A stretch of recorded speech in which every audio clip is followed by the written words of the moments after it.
Hello? Hello? Hey everyone! Welcome. How's everyone doing? Thanks all for coming.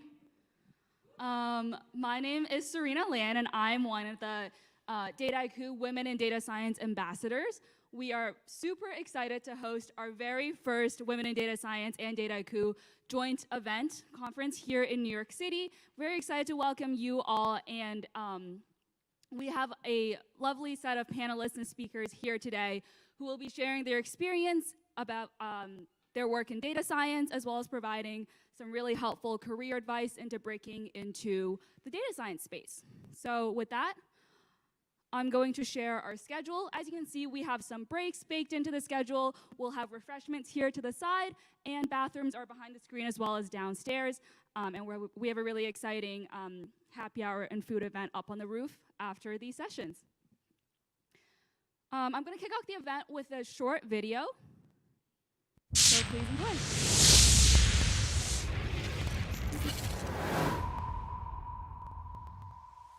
Data-driven decision-making is at the heart of so much in the world right now.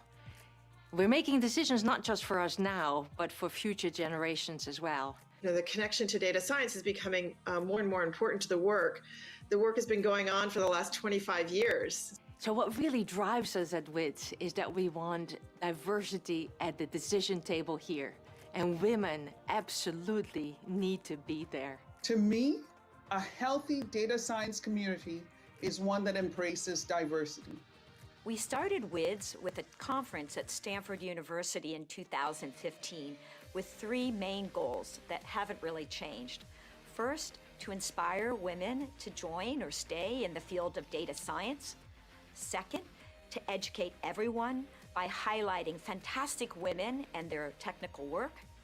And third, to support women around the world. And wow, did we hit a nerve we didn't even know existed. Fast forward to 2022, and we have 200 regional events worldwide in more than 60 countries. And it just keeps growing year after year. Last year, we were with all of you virtually. We had a 24-hour around-the-world event, which was very exciting. And so despite the pandemic, we got together and we created this global community. We had speakers from over 25 different countries, and it was wonderful.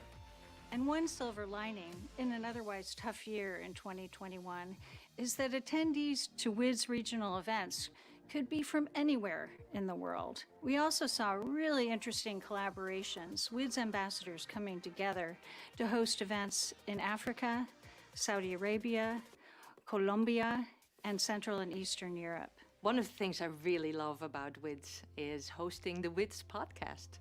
And we now have listeners from over 160 countries, which is just incredible, and many different guests. And I'm also really excited to announce that we'll soon have a co-host of the Wits Podcast, Cindy Arosco. We also had amazing participation in the WIDS Datathon this year. Over 4,000 registrants in the Datathon from over 90 countries participating in a challenge related to climate change.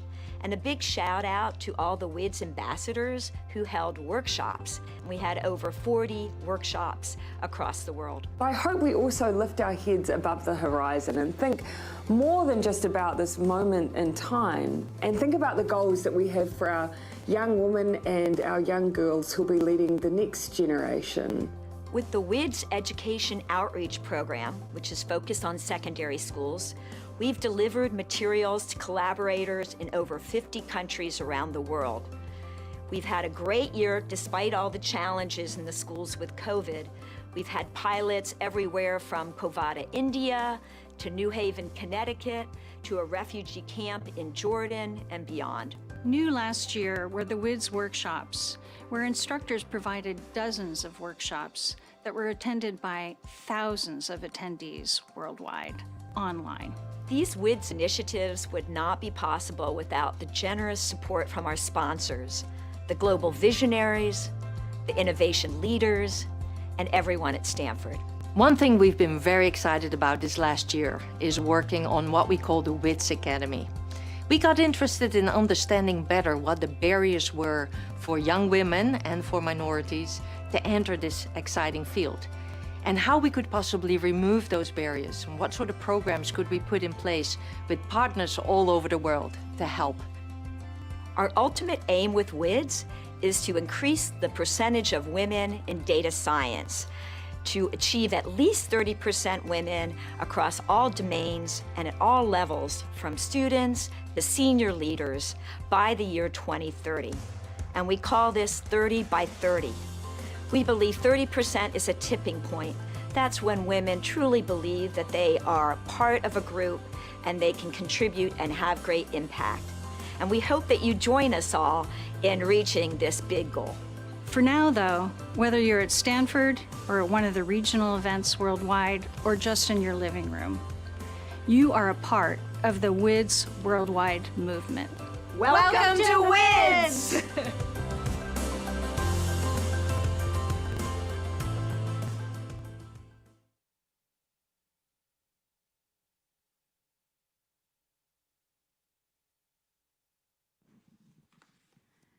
Hi, everyone. My name is Amanda Milberg. I'm one of the data scientists and a WIDS ambassador here for WIDS at Dataiku. I have the pleasure of moderating the Breaking into Data Science panel today. So I'd like to take the time to bring up our panelists and speakers. If you just want to come over here and grab a mic. We have Alicia from NYU, Amanda from Action IQ, and Subonjale, who's from Dataiku. We can go ahead and give them a round of applause.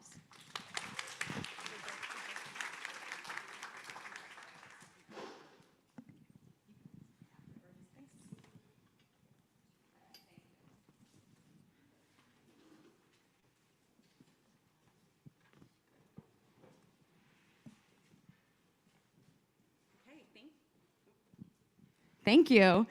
I think we'll start if you all just want to introduce yourself. We can start with Alicia and just go down the line, but just kind of a brief introduction of your name, your background, and anything you want to share about yourself. Sure. Is this on? Yes? Yeah. Cool. All right. So my name is Alicia Parrish. I'm a PhD student in the linguistics department at NYU right now. And for the past few years, my connection to data science has come about through a lot of really productive collaborations with groups in our Machine Learning for Language Lab and the Center for Data Science. And in particular, I take insights from the cognitive science of language and apply that to how do we get really good quality data that we really understand for the models that we train. Hi, I'm Subonjale Toure. I'm a data scientist at Dataiku. And I got introduced to data science in my last role. I kind of started doing a little bit of database project coordination, and I was like, this is interesting. I think I want to look into data science, so I started doing that. I'm from Brooklyn, New York, born and raised, and yeah. Cool. Hey, I'm Amanda Pogue. I'm a data scientist at a MarTech company called Action IQ. At Action IQ, I work on a product analytics team as well as with customers. So I help put the data and data-driven for our company, and that's been really great. Prior to that, I worked at a data science-based startup doing a lot of consulting work, and before that, I did a PhD in cognitive science. And it's been a long journey, but a really enjoyable one, really understanding problems and really diving deep with data. Awesome, thank you.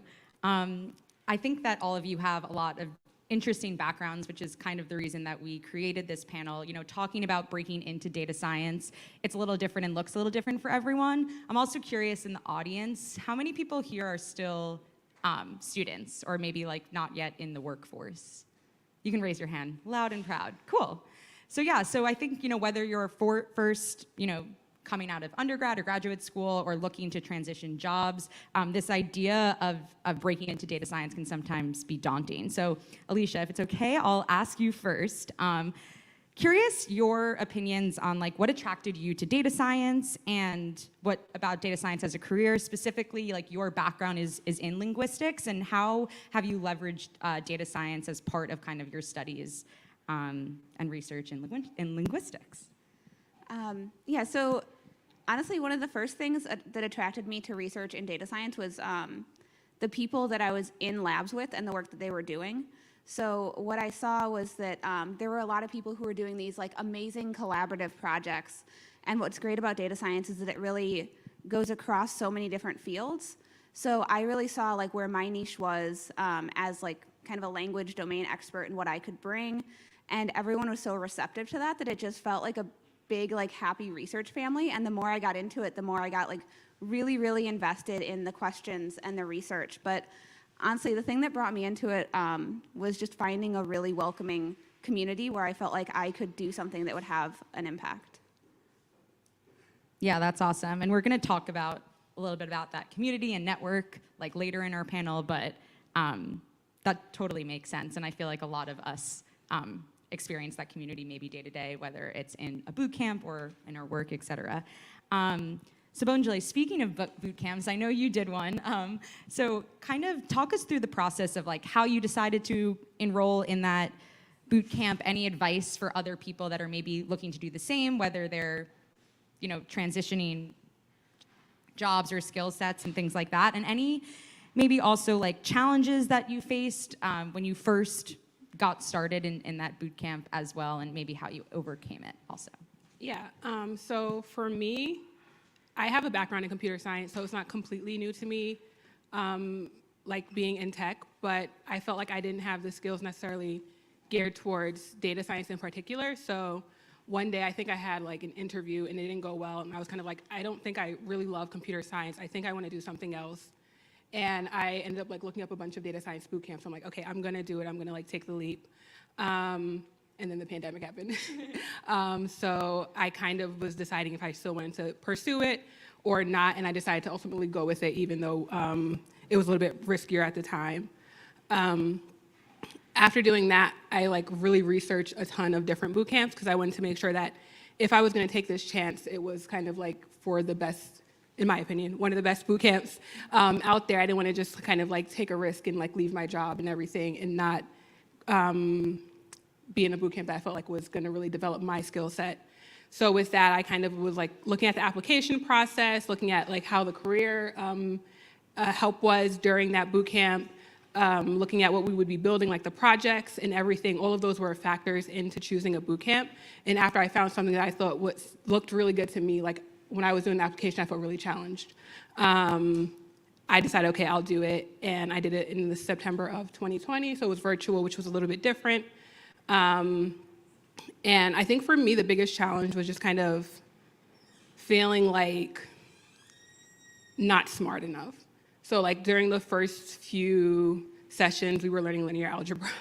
And I was just like, this isn't making sense to me. This is just so difficult.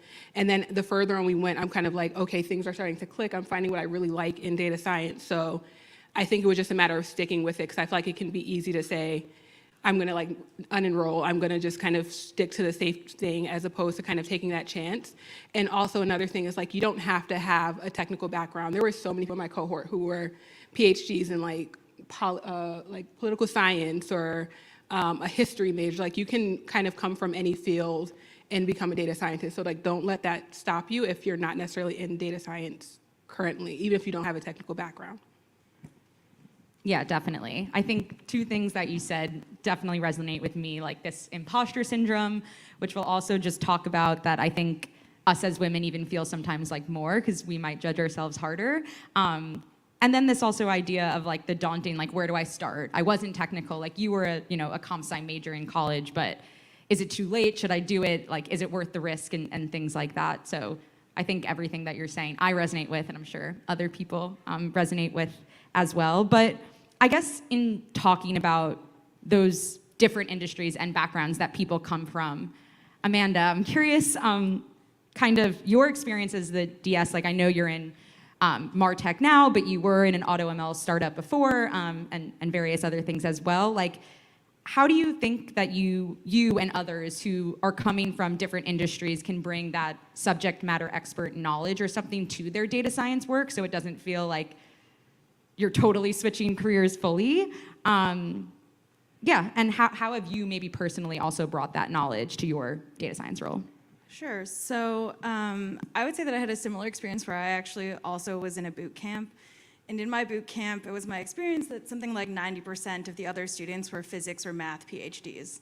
And so coming from a non-math background, coming from cognitive science, more on the psychology side, I was a bit concerned that I didn't actually have the math technical abilities to become a data scientist.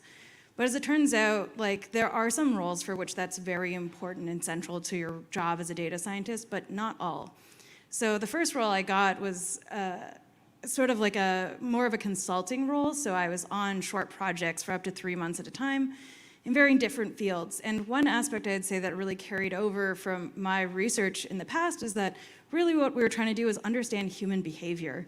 And that's what was my bread and butter going into this. So it helped me sort of think about what are important aspects of these projects that is really going on, which is that companies are trying to understand the behavior of their customers.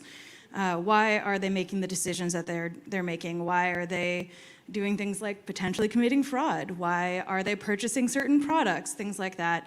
And I really dove into the idea that what these companies are looking for interpretable features.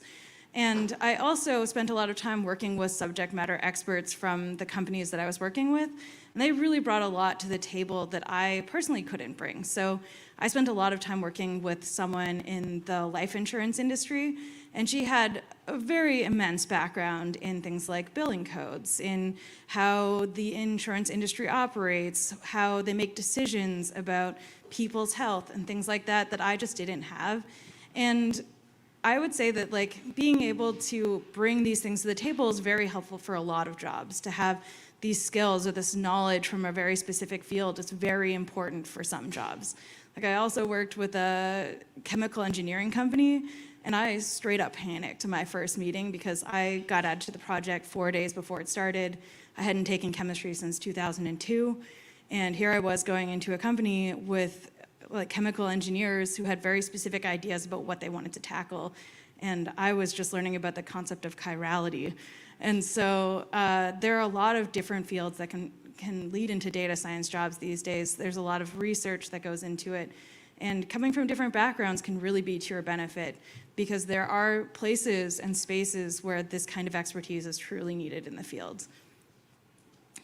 Yeah, and I know when we were all talking before, the kind of question is that often people ask in just networking is what is that one skill that you need to become a data science? And all of your answers thus far is really it's not just the hard skill, it's not just the math, the statistics, the PhDs if you have them, right? Those are all components to making a good data science, but it's kind of more than that. But also with that being said, I feel like part of this session is to be a little bit tactical and give people some advice. So I'm going to run it back, and you all can answer in any kind of order. But if you could or would give 1 or 2 skills, whatever that may be, hard or soft, what would you have to say if someone who's sitting here right now and is I want to change careers tonight, what's the first thing that I should do?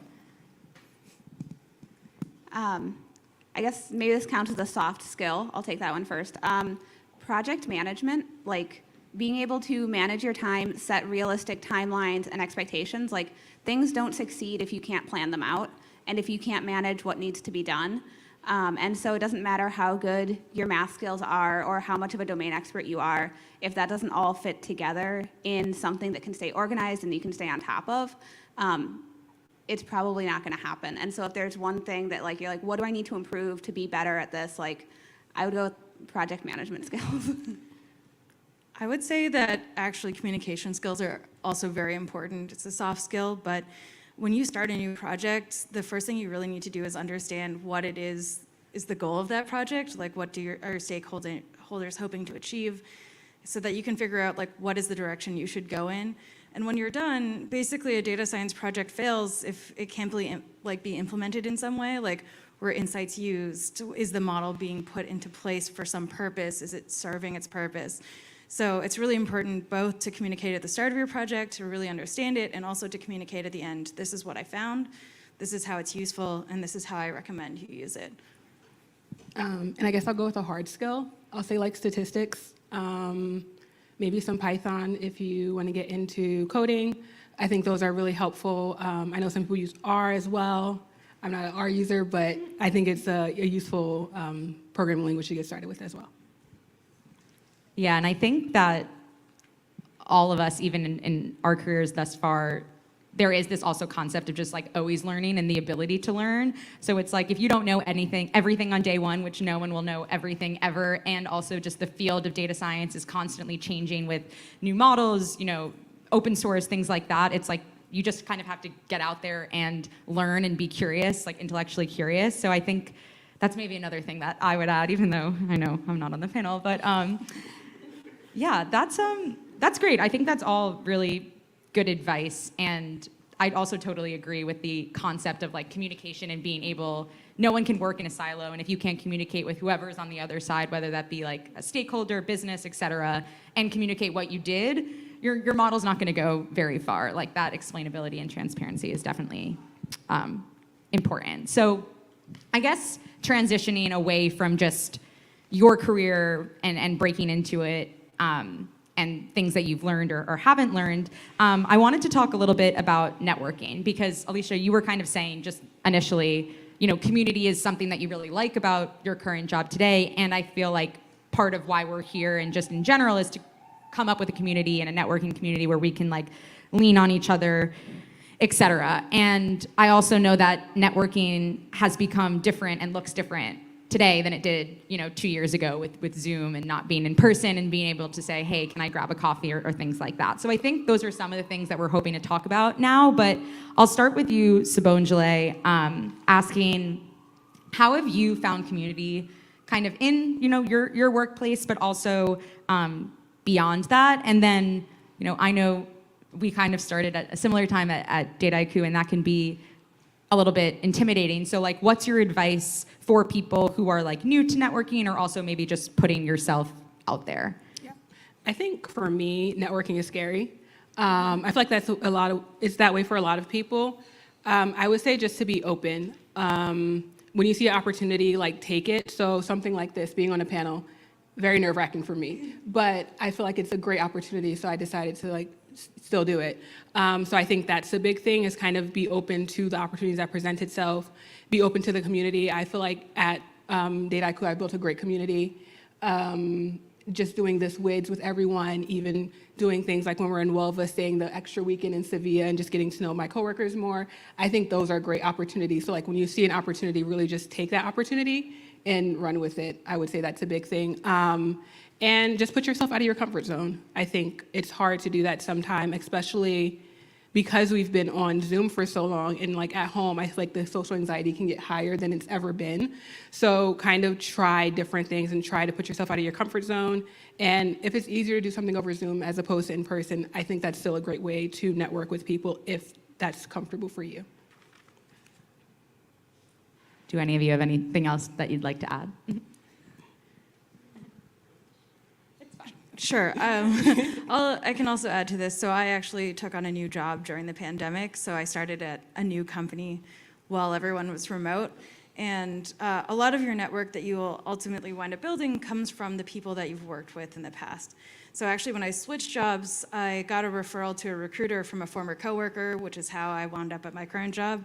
And this is like a lot of the stories that people will tell about how they wind up in their jobs in data science, is that they knew someone who got them an interview with a company. And it's very hard to get to know people in your company if you only are in meetings with like 20 people on Zoom, and in between you're just sort of working by yourself. And I felt very fortunate that my company had a couple of things when I started that really helped me get to know other people. So for one, we had these things called donut lunch, where you could expense a lunch one day a week and you'd be randomly paired with someone not on your team to have lunch with. They also encourage your manager to recommend some people for you to meet that you'll be working with in your everyday life. So you get to know all the people on your team, and you can ask them questions about what does their team do, how should we interact, things like that. But there also was like many opportunities for like social Zoom events, which really helped me get to know people in the company. And now that we're in the office, we obviously are like a lot closer because we can literally just turn to one another and ask questions. But it was really nice to have this opportunity. So anytime you're working somewhere, it's definitely well worth your while to get to know the other people you're working with, even if you don't think there's like an immediate and obvious reason why you would ever be working with them. Because some of the problems that they might face, you might also face. So you can get a lot of information from your other coworkers just about like what's going on in the workplace. So that has been great. I would say that I also had the experience where a lot of people have reached out to me, say on LinkedIn, to either chat with me about how I got my job or to get a referral to someone else I know. So pre-pandemic, this would mean that like someone might reach out and be like, hey, I'm friends with so-and-so. Do you think we could grab a coffee? I'm really interested in getting into data science, which is actually how I wound up here because Valentina did this to me at one point. But during the pandemic, I also got a lot of requests from friends who I maybe haven't talked to in a few years who are now thinking about leaving academia and wanted to know either how I did it or they wanted to be in touch with someone I also know in my network about what happens in their jobs. So for example, a friend of mine works at Toyota Research, and I had 3 friends coming out of Vision Labs who are really interested in finding out what do they do at Toyota and how do they apply their research from vision to machine learning. So I would say, don't be afraid to reach out to people, be nice, but also have the expectation that they might be busy and can't get back to you, but a lot of people are pretty friendly and are willing to give you a little bit of help along the way. You want to add something? Just to quickly add specifically to the point you had made about how networking can be really scary.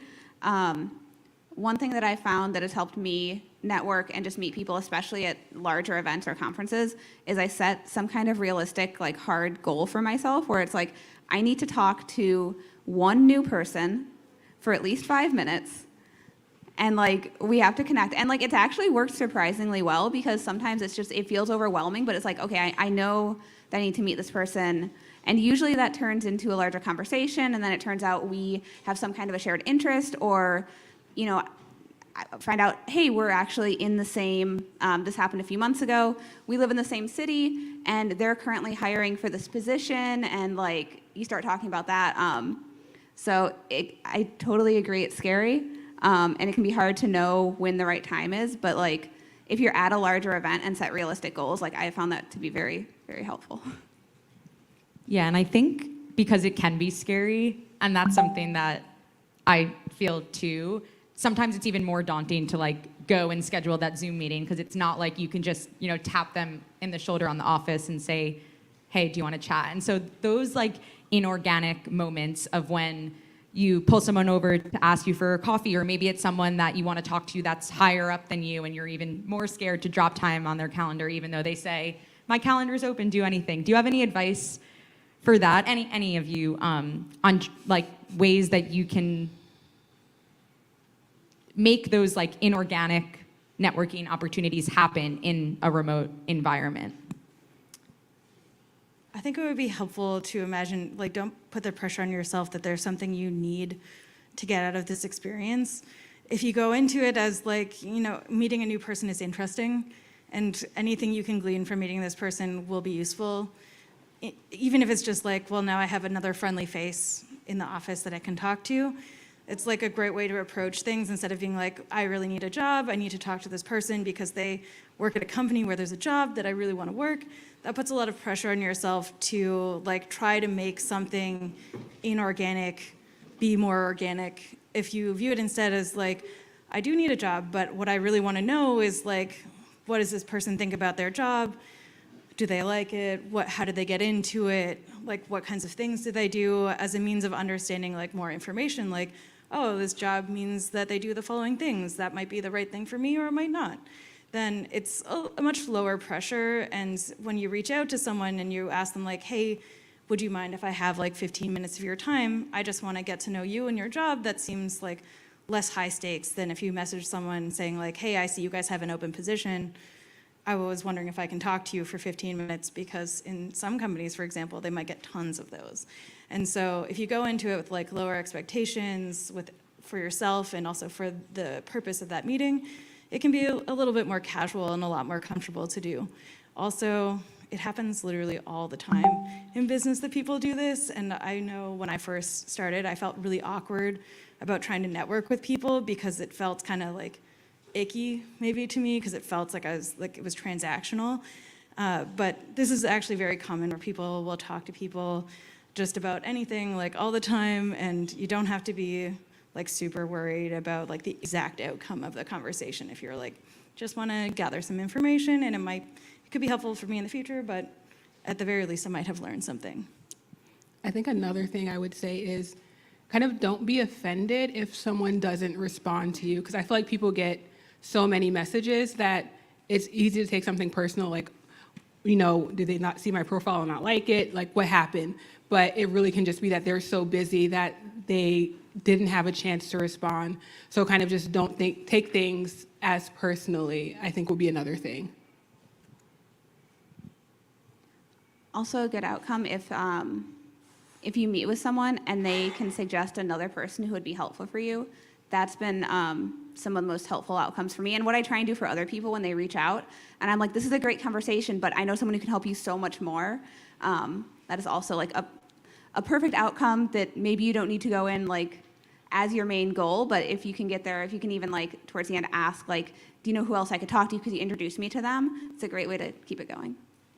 Yeah, especially if you're the kind of person that's a little bit more nervous to like cold email someone to network. Having that introduction is definitely helpful, and something that someone once told me too, and I feel just in general, is like not every networking Zoom meeting like has to be 30 minutes. Like it could be 15. Sometimes I like to do them in the morning as more as like, let's chat over coffee to make it feel a little bit more organic for me. And I also feel that, to your point, anytime that I go in less wanting something from both sides, like to someone else, or if someone's asking me for questions, like it's nice to be wined and dined in both scenarios. No one just wants to be like, hey, so I found you on LinkedIn and like, can you refer me? That's not gonna be a good situation. And I think it takes the pressure off both parties. So I appreciated that.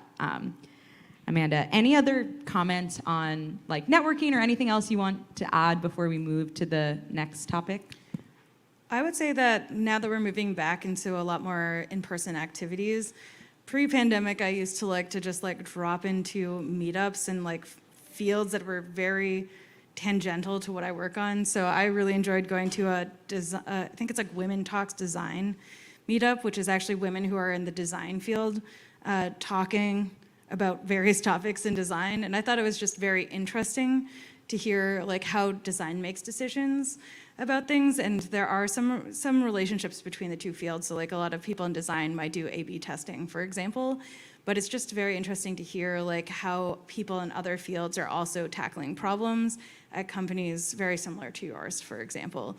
And so those are also, I guess, kind of low stakes because you're going to these meetups for people in jobs or fields that you aren't applying to, but you do get to build this like network of people who have had perhaps even experience with someone in a job that you want to be in, and you also get to learn interesting and cool things in other fields.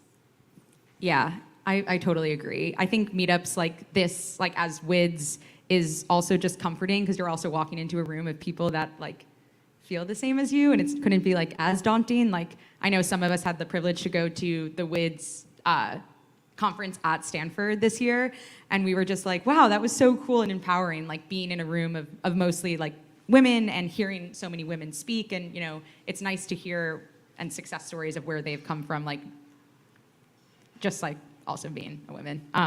So that's great. And also I wanted to mention, if we're gonna save some time for Q&A at the end, but we also have a little Menti as well. There's a little QR code that might be a little bit hard to see where you're sitting, but if you have any questions that you want to submit for our panelists to answer in the end, you can go to menti.com, 31269760. And if you want me to repeat that, I can. Yeah, can you all see the QR code, or is it too hard? Okay, it sounds like yes, we can maybe. It's to the bottom. I might be blocking it. Yeah. But like I said, we'll also have some time for some live Q&A as well. Awesome, great. So that was kind of the topic of networking and that. And I know we briefly kind of talked about a little bit of skills in data science, but I also wanted to reserve a little bit more time for that also because, you know, data science is no joke. It is a technical job, technical skill, and it's not like you can, you know, you have to do your time, your research and stuff to do that. But I think first, I want to talk a little bit about what we were saying before of like the dauntingness of how to upskill in data science. So we all know it's something that we have to do, but it can sound scary and things like that. So Amanda, like when you upskill in data science, is there one place that you go? So not talking about the actual skill itself, but just kind of like a community or resources that you can recommend? Do you find partners to work with it? Like, how do you not get overwhelmed like I often do and just, upskill in more of like a fun learning way? So I have two answers for this. I was thinking about this for a while beforehand. So one is actually, I read a freakish number of Medium articles. So I'm sure you're all familiar with medium.com. There's a really popular one in data science called Toward Data Science. And oftentimes when you're like, I have to do X, I don't know how to do it, if you Google it, someone's probably written a blog about it. One of my friends strongly supports that if you're looking for a job in data science, blogging is a great way to get the attention of recruiters. Definitely seems true. It also helps your community because someone else is later going to be like, don't know how to do this. How do I do it? And they'll stumble across your blog. So I would say like it's an unstructured resource, right? It's not like, how do I learn how to code in Python? But it is a great resource for you to sort of upskill once you have some of the basics. So if you're looking for like, how do I run an XGBoost model in R? Someone's gonna have a nice Medium article about how to do that, and there probably actually be like hundreds of them, and each one might give you a little bit of different information about like, what should you do and why would this be useful for you to do it? So I would say like definitely Medium is very helpful if you're especially trying to learn how to do something new in the field. Otherwise, I did actually really enjoy some aspects of gamification in learning. So I didn't know any SQL before I started looking for jobs. As it turns out, I use a freakish amount of SQL in my everyday life. And once upon a time, there was like a website, it was maybe Code Academy or something like that, where you literally were gaining points to try to like learn new things on SQL. And I know that, for example, on Kaggle, they have something called like a Sql Scavenger Hunt. So they'll do different little like challenges, have you find some different answers, and it sort of like gives you some ideas about how you're gonna be working with data using SQL. And I think that that was kind of fun. I mean, in general, just having like a project or a goal in mind when you try to learn something new really helps out. But yeah, so definitely medium.com. I think I've read that exact Medium article you gave as an example of XGBoost in R. I have not read this article because I actually taught myself Python before interviewing for jobs in data science. I used to use R in grad school, and then the boot camp I was in was like, no one uses R, don't use it. Not true. There are plenty of places that use R if you are an R user. There are also lots who use Python, and lately I've been learning Scala, which has been a real weighty beast, I'm not gonna lie. Wish there were more Medium articles about it. Any other resources? Like, I think Medium's great. I use it as, like I said, to learn, and I like the code examples, and also just time to get some like inspiration also. But Subonjala, Alicia, is there anything that you look to kind of upskill yourself? I mean, in terms of resources, I think everyone uses Stack Exchange. And I've posted questions on there and gotten a response like 10 minutes later that completely fixed everything. But actually, like, the real thing to like upskill, like one of the best skills to get yourself there that I found is knowing how to phrase the question in a way that's going to be helpful. Because I know when I was first starting, like, it was one of those issues where it's like you don't know what you don't know. So it's hard to even know how to ask the question, how to go about it. And sometimes that takes time, and sometimes that takes like finding a nice, like maybe peer mentor or someone who has a little bit more experience and can help you like figure out how to phrase your questions, then go and find your answer. But in terms of like the skill for upskilling, that's been the most useful is just asking the right question, finding the right search terms, knowing how to read the documentation. I second knowing how to ask the question, because I was thinking Stack Overflow. And if you know how to Google what you're looking for, then usually there's some sort of answer out there. A lot of time, not every time. But another thing is YouTube. I feel like there's a lot of good YouTube channels that kind of teach some data science skills. There's like one that I'll go to sometimes called Stats Quest. And he kind of has like a little song at the beginning. And it's really helpful because he puts it in terms that I guess it's easier to understand. It's like real life examples, and I feel like that can be a little bit easier and less daunting than like all of the math. If you see like, okay, if a mouse does this, then that helps out with their learning. But definitely knowing how to Google is a big thing. Yeah. I think surprisingly, actually, I have found that taking courses on places like Coursera and other sites actually was not helpful for me in learning, because oftentimes the assignments they give to you are just like assignments where they've like blanked out some things you have to fill in. And I would say that it's a lot harder for you to understand like how that concept really applies to what you're trying to achieve. In tiny little snippets, it's way harder than if you say have like a goal in mind that you would want to build something for, and then you just try it. And then you have to like piece all the bits together by, you know, doing things like asking questions on Stack Overflow, Googling like how do I build a Flask app, and like reading articles on like how do I pass information into my app, you know, from Python, things like that. And I found like learning went a lot more smoothly this way, like actually building things or doing things like trying people's like code interview questions or like take-home assignments really helped me understand those concepts a lot better than following along with something that says like, fill in the following thing, pipeline, open bracket, blank, blank, close bracket. Because that was a little harder to really understand, like, what was I doing? I was just sort of like checking the boxes to get the check mark to move on.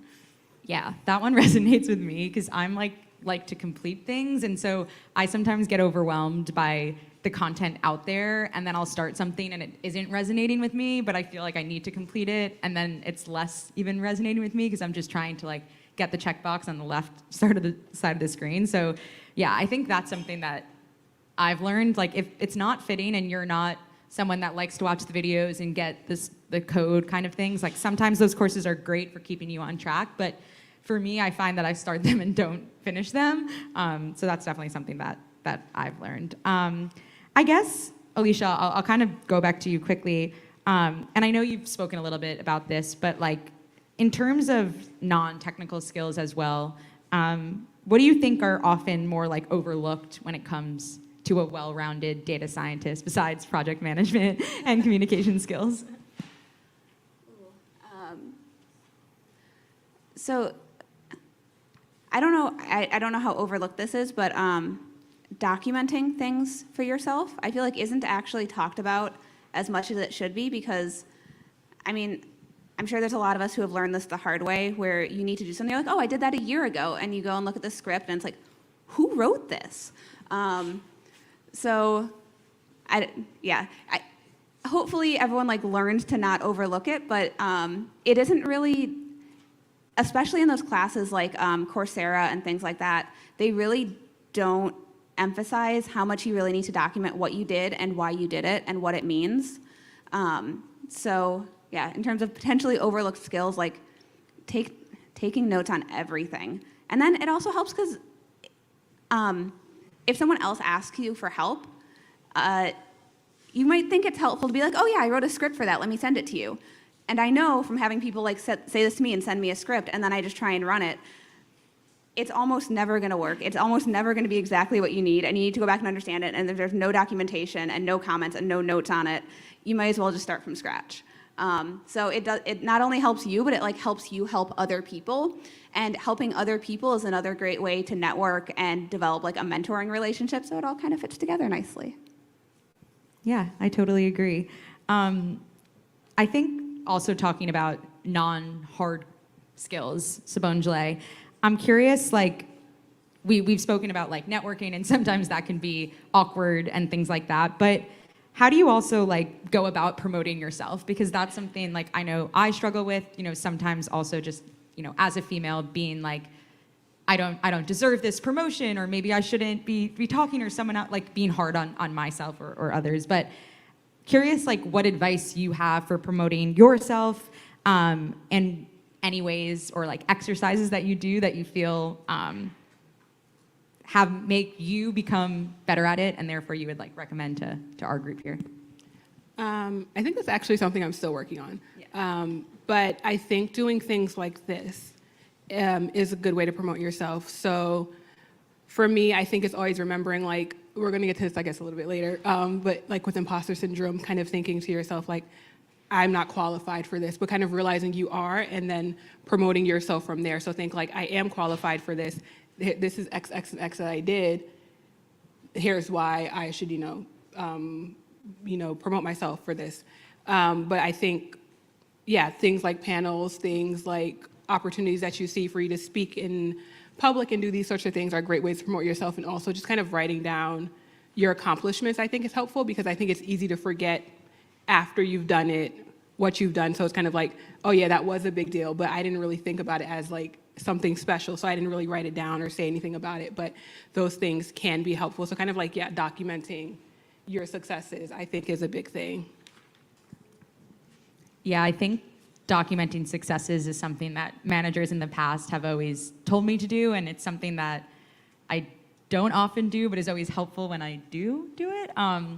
And yeah, I think that it's just like a good way to also like hype yourself up at the end of the year, or when you're promoting, like, wow, look at everything that I accomplished this year, even if it's only for yourself, and to get rid of some of that imposter syndrome. But I'll come back to you, Savonjale, about like imposter syndrome, because it's something that we all have. And I think that, you know, there's ways that we can talk about how we overcome it, but it's like, we'd all be lying if we say we don't experience it every single day. We might be experiencing it right now. So is there anything that you do or have found helpful in kind of getting over imposter syndrome, or advice that you would give to people here on how to get around that? And I'll start with you, Savonjale, and then let you both add on as well.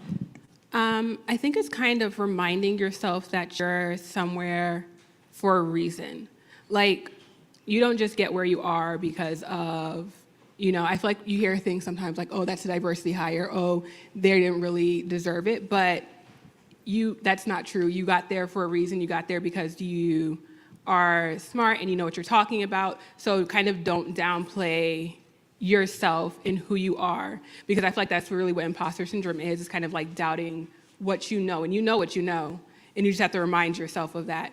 I feel like for me, sometimes I'll honestly like listen to pump up music that'll like, okay, yes, like turn on again some Lizzo or something like that, where it's kind of like, let me get myself out of this mindset where I'm kind of like putting myself down, because I feel like it's easy to do that and then just say like, yeah, I did do that. Yeah, that was great. That was awesome. And I feel like oftentimes as women, we kind of shy away from our accomplishments as opposed to speaking to them. And I feel like that can like feed that imposter syndrome. So it's kind of, again, just knowing you got to where you are based off of your skill, and not just because, you know, you're there for diversity points or anything like that.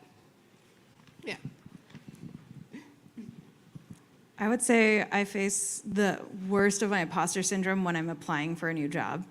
And it's sort of like a really tough place to be in, because you have to project the most confidence you have in your abilities while also feeling the least confident in your abilities. And oftentimes, like, people will tell you things like, oh, if you get rejected from a job, it wasn't you, it was them. And it's really hard to take in the moment. But I think one thing you could do is be very confident in what you are good at, and know that you can't, like, no one's good at everything. And some jobs will need exactly your skill set, and those will be great fits for you. And those interviews will feel smooth, they'll feel easy, they'll feel great. And there will be some jobs where the skill set they need and the skill set you have might not be the perfect match. And the experience that you have, if you get rejected or if you feel out of place, isn't because you're not good enough, it's just that it wasn't the right fit for you at the time. And you shouldn't take it personally. It's very hard and like very easy to say for me to say now, because I have a job, not looking for a job. But this is the truth. Like, when you're interviewing, you know, it's a two-way street. In some sense, you have to identify, was this the right fit for me? And the company's also trying to say, like, are you the right fit for them? And oftentimes, like, you could also view the imposter syndrome you feel if you get hired for a job you feel underqualified for, is that it's actually a really great opportunity for you to learn, because this means that there was maybe something you didn't know, and this will be an opportunity for you to gain those skills you didn't already have. So again, maybe think about it as like an opportunity to learn, great experience for you to have, and not worry so much about like you not already knowing this information, especially at the start of a job, because people actually generally expect you to not know a lot of things when you start a new job. So it's a perfect opportunity to like fail fast, make mistakes, learn from your mistakes, and really grow. Yeah, I'd honestly be more surprised if people didn't have imposter syndrome. Like, I think I just always kind of carried that, but one thing I found that really helps to like reframe it is anytime I'm like really self-conscious, like, oh my God, I have no idea what I'm doing. This person's gonna like find out and it's gonna be terrible. And I just think about like every time I've worked with someone where either I have more skills or they have a lot of questions, like I've never walked away from that going like, man, this person has no idea what they're doing. They shouldn't be here. Like I would never think that about another person, but I'm worried people are gonna think that about me. So it's really helped to just kind of flip that and be like, if I'm working with someone who doesn't know everything, that's first of all expected. If I can help them, I will. And I usually end up walking away from those interactions where I'm just like in awe of how quickly this person's picking something up or how good of questions they're asking.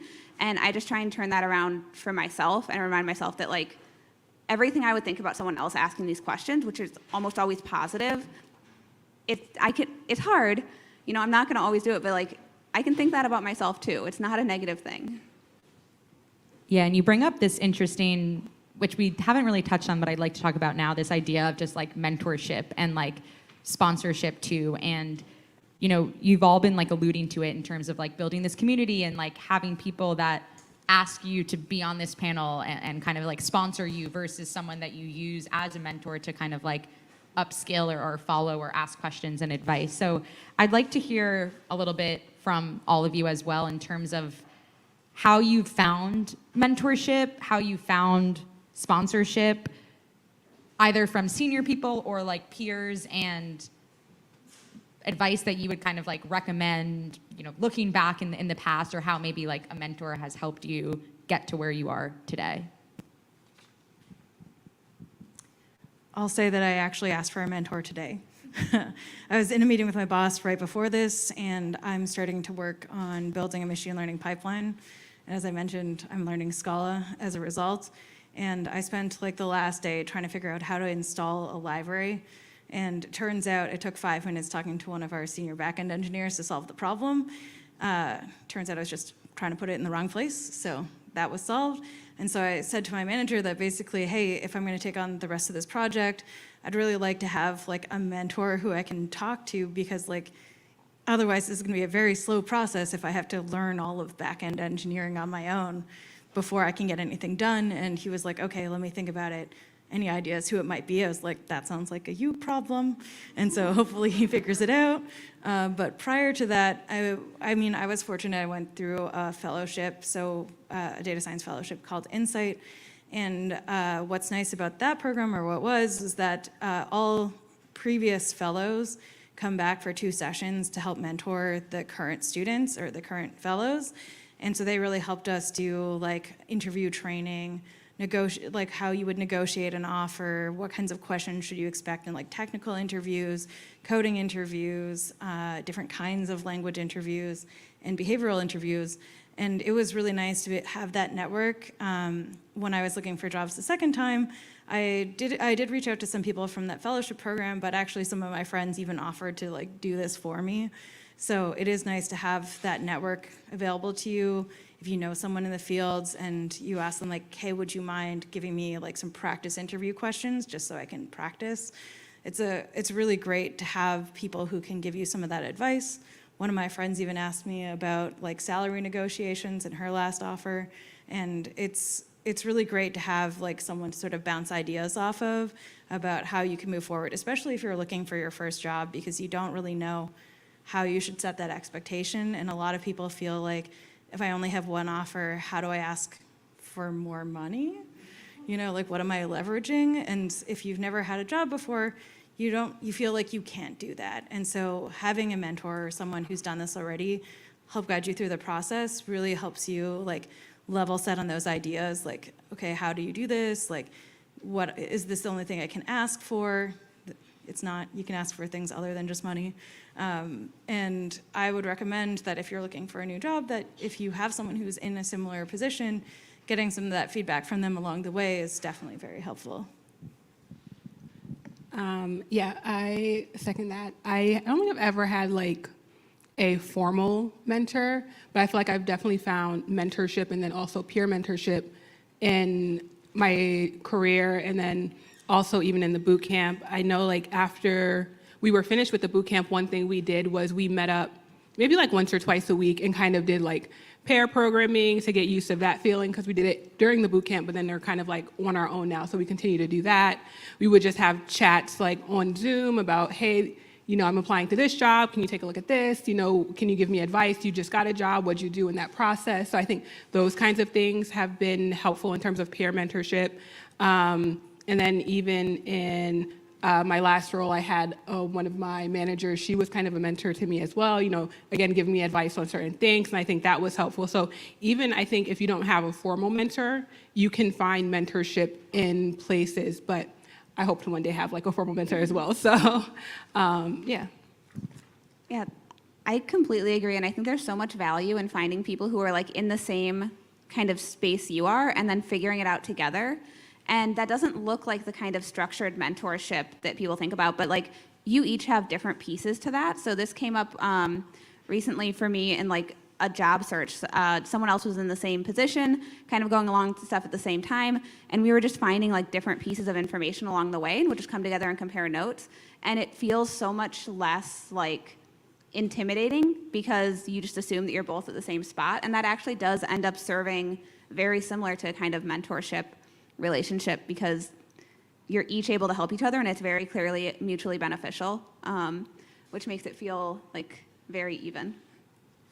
Yeah, and I totally agree with everything you said. And at the WIDS conference, they also mentioned that like it's good to have mentors, like people that peer mentors, senior mentors, people that you can like look up to for guidance. How do I do this? Help me negotiate my salary. Is this a good job? Is this the right move, et cetera? But also like sponsors, which are more just people that kind of like volunteer you for stuff and say you should do this. And so instead of being like, it would be good to maybe consider, applying, I think they used the idea of like running for class president. They just said like, you are class president, or like, why don't, instead of asking you to raise your hand to run this meeting, like you're running the meeting, and they kind of put you on the spot, they put you on the panel, whatever it may be, and then they sponsor you to do things and put you out of your comfort zone. And it's a form of mentorship that might not be exactly, like asking for advice, and more just like pushing you in the right directions or introducing you to people or putting you on difficult customers or client engagements because they know it's going to make you a better person, data science, et cetera.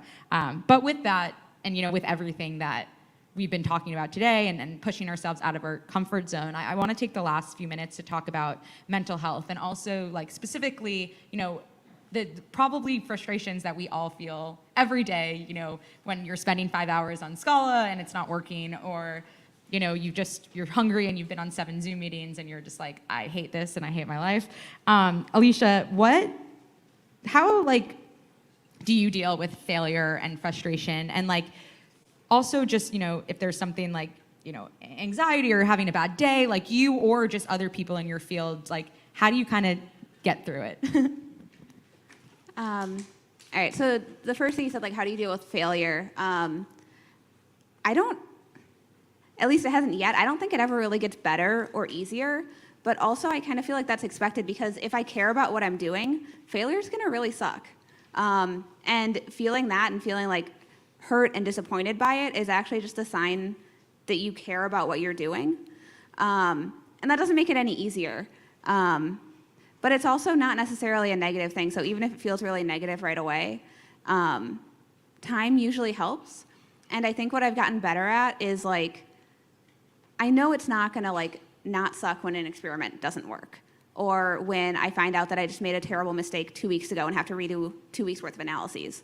Nothing's gonna make that not terrible, but remembering that it will end up feeling better tomorrow or even in an hour, and that it's not gonna be that scary to tell my collaborators because it literally always happens. And I use this, I think I actually already mentioned it today. I use this a lot where I try and flip roles, and I think I'm so upset and so disappointed in myself, but if someone else told me they made the same mistake, I wouldn't think any less of them. And so even if it doesn't make it better in the moment, it does kind of help remind me to flip things around and say if I'm working with someone who made this same mistake, I'm probably gonna be oh wow, you caught a bug, that's great. Even though for myself, I'm oh my God, I have to redo 2 weeks of data analyses. If someone else said that to me, I'd be oh man, we still have a month left in this project. Thank God you didn't find it a month from now. It's much easier to think about it that way. So I don't know. I'm not going to tell you that like it gets better because I honestly don't believe it will ever not suck to fail. But there are some things that can make it a little bit more manageable. Yeah, definitely. And also, right, like it's not like you can get rid of failure, and that might also not be a good thing to do, but like trying to get the positives, maybe looking at it more in a positive light, not letting you bring you down, not putting all the pressure on, this is me, how did I miss this 2 weeks ago? Like, no, you found it 2 weeks before the other thing. So I think that totally makes sense. Any of you have any other comments? You don't need to, just to give you space in terms of like how you've dealt with failure or frustration, or anything?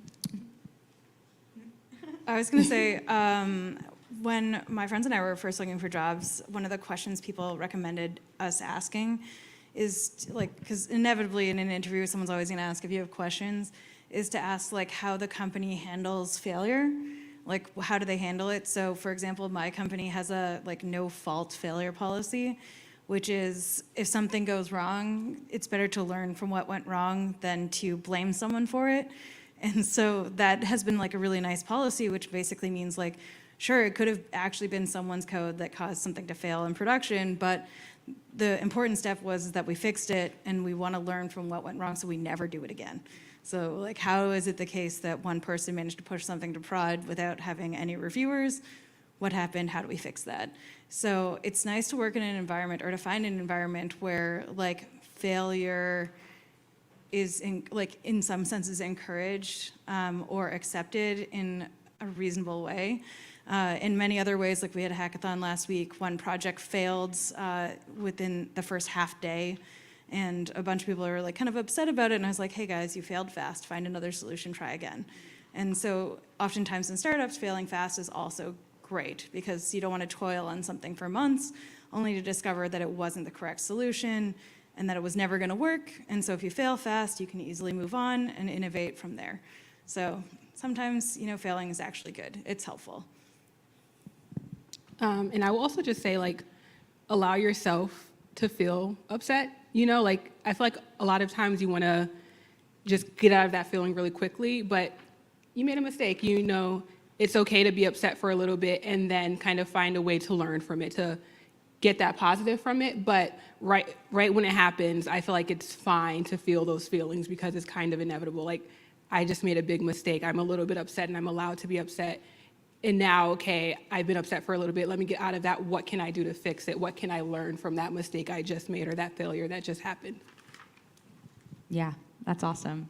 I think, actually, I'm gonna move because we have some questions that have come in from Menti that I do want to get through, and maybe we'll do some of these questions, and then I'll see if anyone from the audience has questions. We also have a break right after this. It's only 5 minutes, but like after the event, we have like a whole breakout session if y'all are able to stay around to ask some of these additional questions. But this one came in. It's for you, Sql. And I'm just going in the order that they came in, not by preference. It says, Sql, as a Black woman, how do you feel about diversity representation in the field of data science, and how to open up the field to younger Black and brown men and women who may be interested?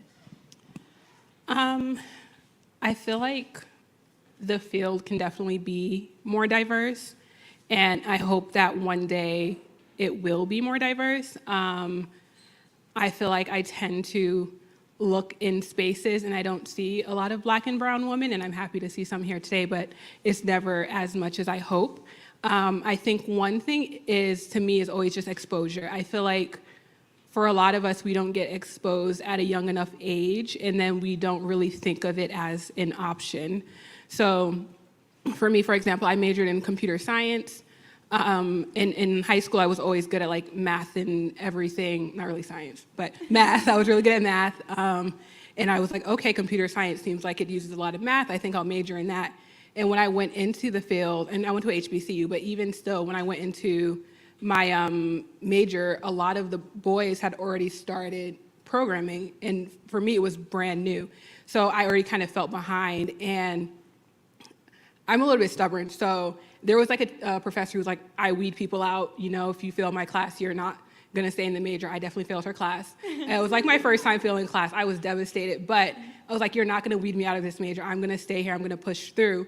And then I'm one of the few women, Black women in data science. So I think it's just important to expose people at a younger age to it. And if they decide they don't want to do it, fine. But at least they know that it's an option for them to do.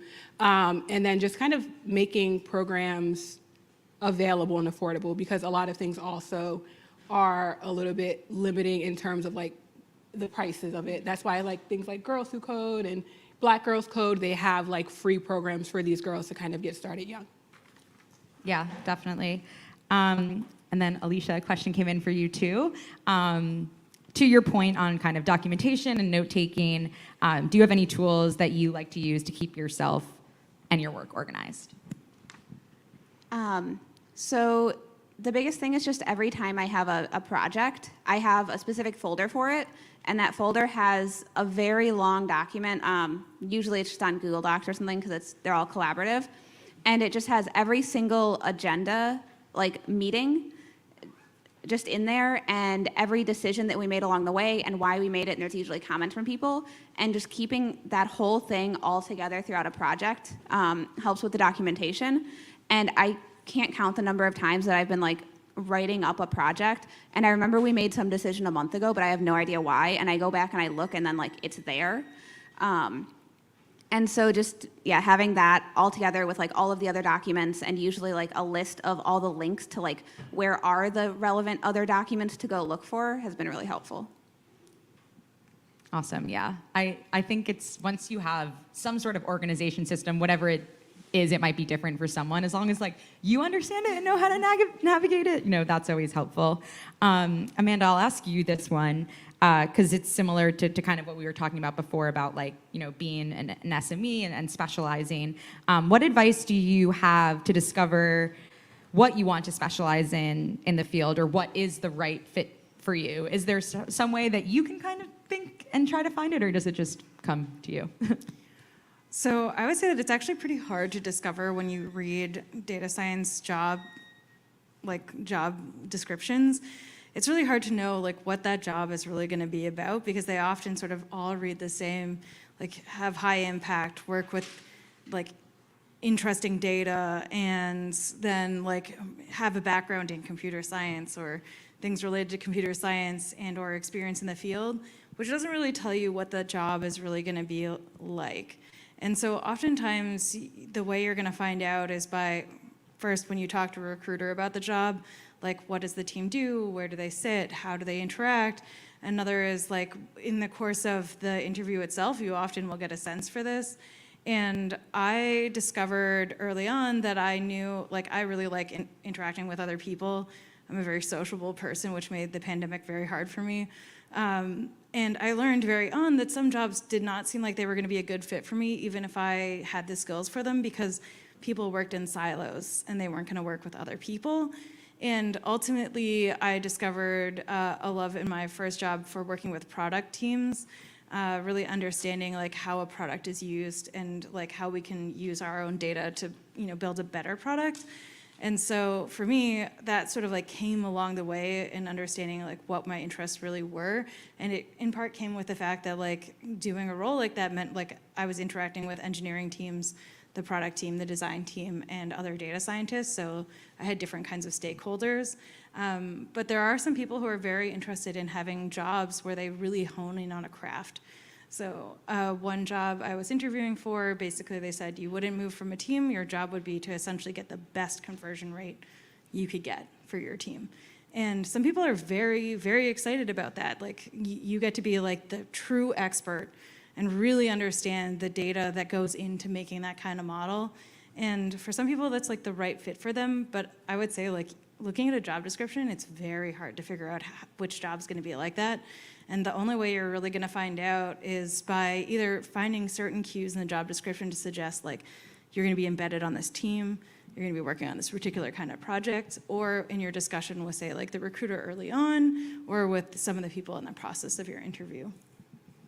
Awesome, thank you. So that kind of really brings us to the end of this panel. So I wanted to thank you all for participating, for coming, for being just so eager and excited, and also just spending your time here. I know some of you will still be available after. If you do have questions, like, feel free to keep on submitting to that Menti. Like I said, at the end of the session, I think it's around 6:45, we do have the opportunity to do some more breakout sessions with each of the panelists, those who are still able to stay around. So definitely feel free to submit your questions. But yeah, I think with that, that concludes the panel. So thank you very much. Thank you.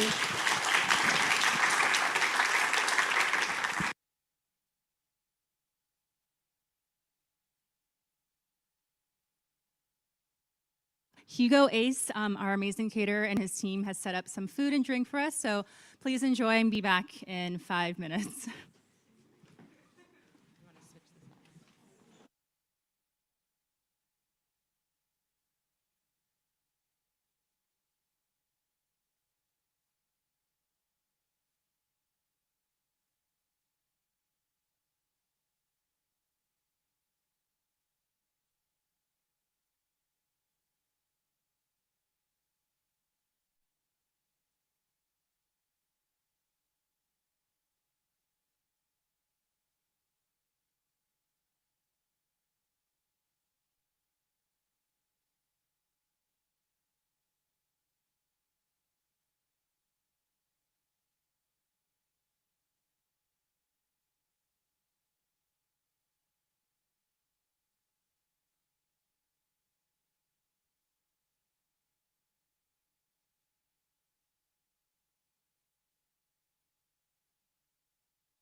We've got 1 minute left in the break. 1 minute left. If everyone could start moving back over this way. Nope. Can we lower the music? If everyone could start making their way back to their seats, we're going to get started shortly.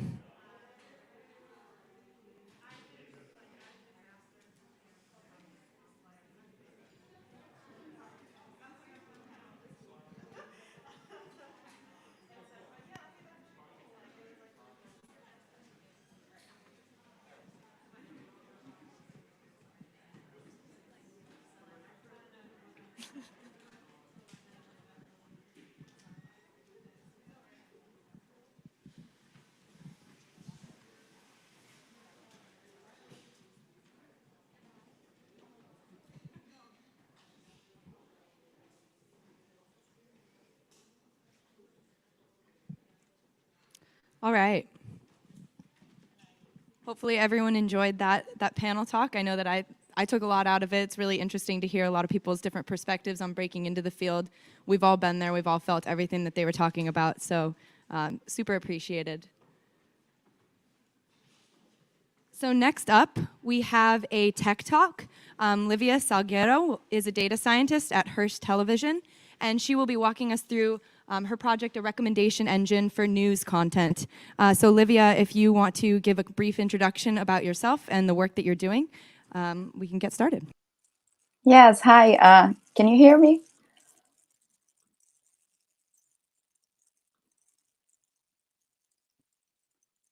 Can you hear me well? Okay. Hi, everyone. First of all, I'd like to thank once again for the invitation from Dataiku. It's a great opportunity for me to be part of this type of event that wants to, promote women in the field and give us a space to connect to each other and to share our experiences as data scientists. So I'm Livia Salgueiro. I'm a data science consultant at Hearst Television, which is a broadcasting and media company that owns several TV stations across the whole United States. I've been working with them for almost 3 years now. And before I joined the company, I participated in a boot camp in New York, which is called Metis Boot Camp. And currently I'm based in Brazil. I'm Brazilian, in Rio de Janeiro. So today, I'd like to share a bit about one of the projects that I had a chance to work with, which is a recommendation engine for news content. So we're going to talk about a lot of cool stuff today. I'm going to start by walking you through the business strategy behind the product, some of the motivations that made us decide to build this recommendation system, the milestones and deliverables that we went through the whole process.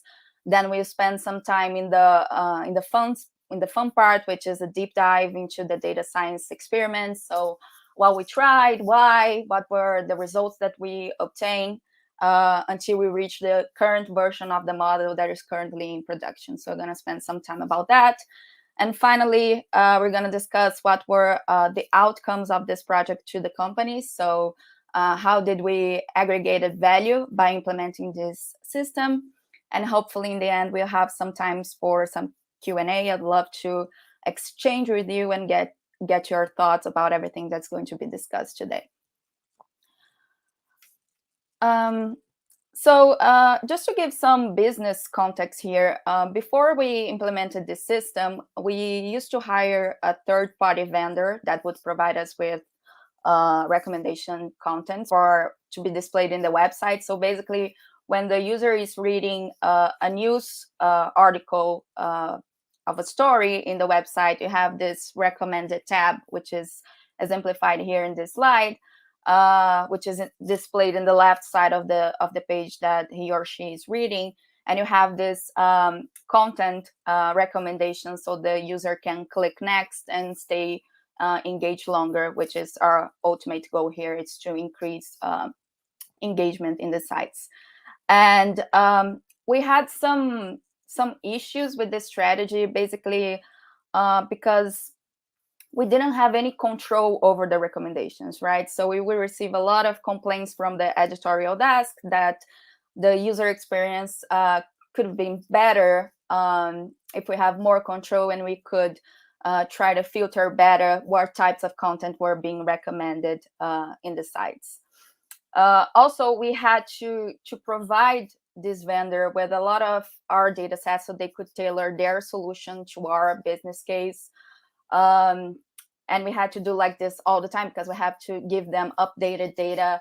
And we saw that this could potentially lead to a leakage problem of data, and it was going to become, we saw that it was going to become a problem for us. So this was another issue. And also it was, of course, very expensive to hire this third party. So the business decision was, okay, let's try to build an internal service that will replace this vendor and try to leverage ML open source solutions to build our own engine that will serve recommendations in our websites. And we expected not only to solve these issues that I mentioned by having more control over the recommendations and therefore improving the user experience, but also to save some costs and increase profitability in the station's websites. Also, we saw some potential to develop more business intelligence by understanding better our user base using this in-house system. So some of the milestones that we went through, we started, of course, by collecting the data from multiple sources.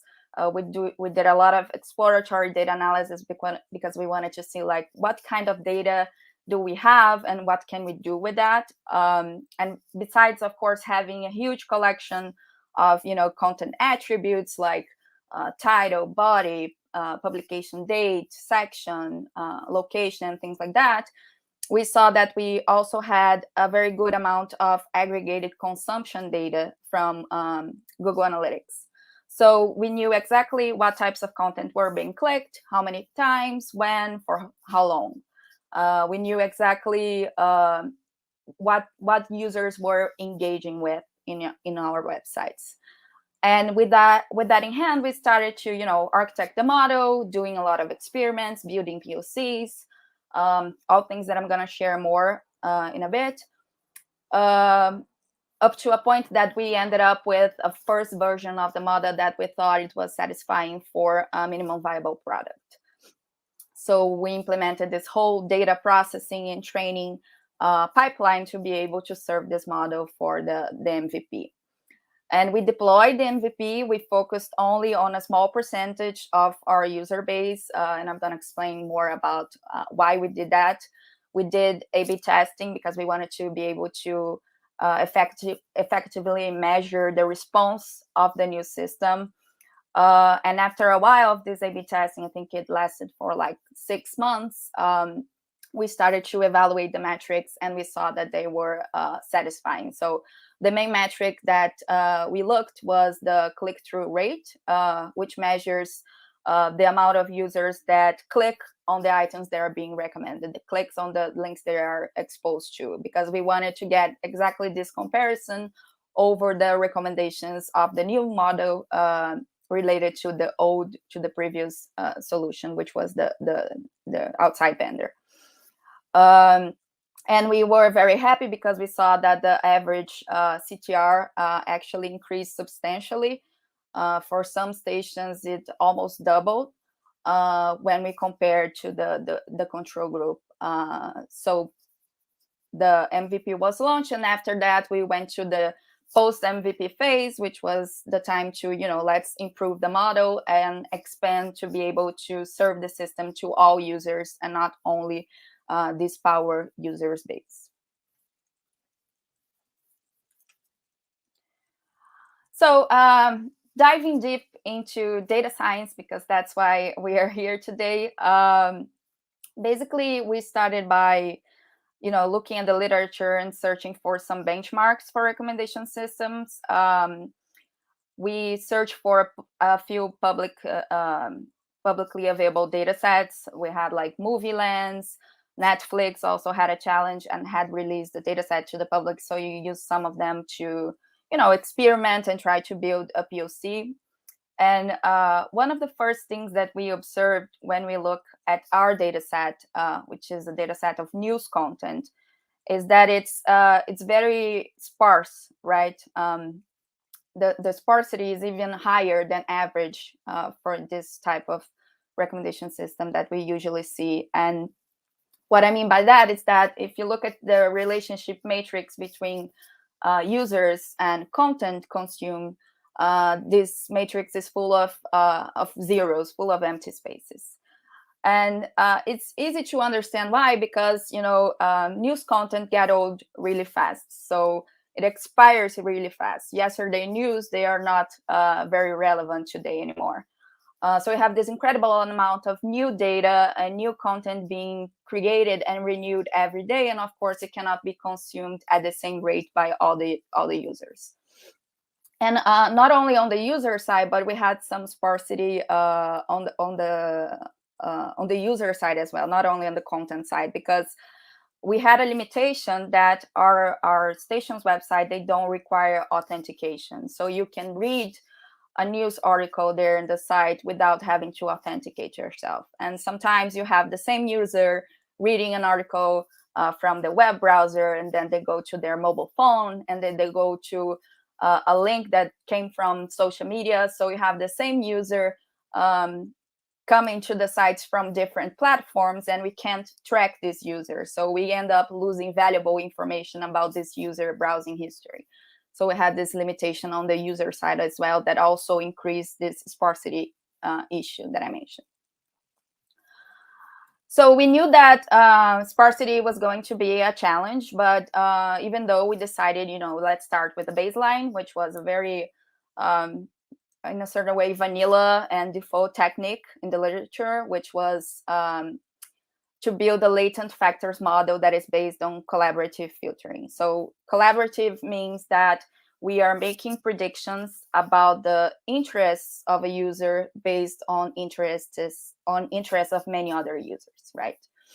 So for those who aren't familiar with this algorithm, on one side we have this matrix R here, which represents, users versus contents consumed. And in our case, we used how much time the user spent in the page as the consumption metric. So basically, each of these pink squares here is how many seconds or minutes the user I has spent on the content J. And we do this whole process of matrix factorization to train a model that will be able to learn from these interactions and decompose this matrix R into new representations, which are these matrices U and V. And these matrices U and V, they have a lower dimension space in this latent factor space. So each item and each user is now represented by a latent factors vector, in a way that when we have like a new user, we can use this representation and do a dot product to try to make inferences on the new users. Try to fill in the blanks and estimate which content the user will be more interested to consume next, by estimating how much time it will spend on that. And then we can recommend just the one that has the highest value. And this model, it worked well when we implemented with the benchmark data set. So we knew our implementation was okay, was working. But when it came to our data set, it didn't work as we expected. The recommendations were actually, they weren't good. We did a fun experiment in which we created like several fake personas with different profiles. So we would create like a fake user who's really interested in sports, or someone that spends a lot of time reading political content, another one that is more into entertainment, and so on and so forth. And we used the model to try to get recommendations for each one of these fake users that we created, and to try to see how the recommendations would change in each case. But in the end, it was well random. The recommendations were not really taking into consideration the user preference. We didn't see a correlation between the user's interest and the items that were being recommended. And we assumed that this was related to the sparsity problem that I mentioned. So we thought, okay, let's try to propose a solution in which we add a content similarity component into this matrix factorization to try to, boost the collaboration between articles that are related to the same thing, that are related to the same topic. And that's what we did next. So we added this content clustering component, which is based on natural language processing. And this would become a new signal to the latent factors model. So we used FastTax, which is an open source library that provides pre-trained word vectors. And we would process each content's title to obtain an embeddings representation for each content using these pre-trained vectors. And with these embeddings, we applied simple, k-means clustering to try to extract topics and reduce even further the dimensionality of the embedding space and try to reduce more the sparsity of the matrix. So now, instead of having just the matrix R with this relationship between each user and each content, we also provide the model new matrices, which are new features, which are exactly these representations of users and content in the clustered space. So what I mean by that is we now have a new representation for each content, which is this matrix V, and is expressed by the distance between each article and each cluster's centroid.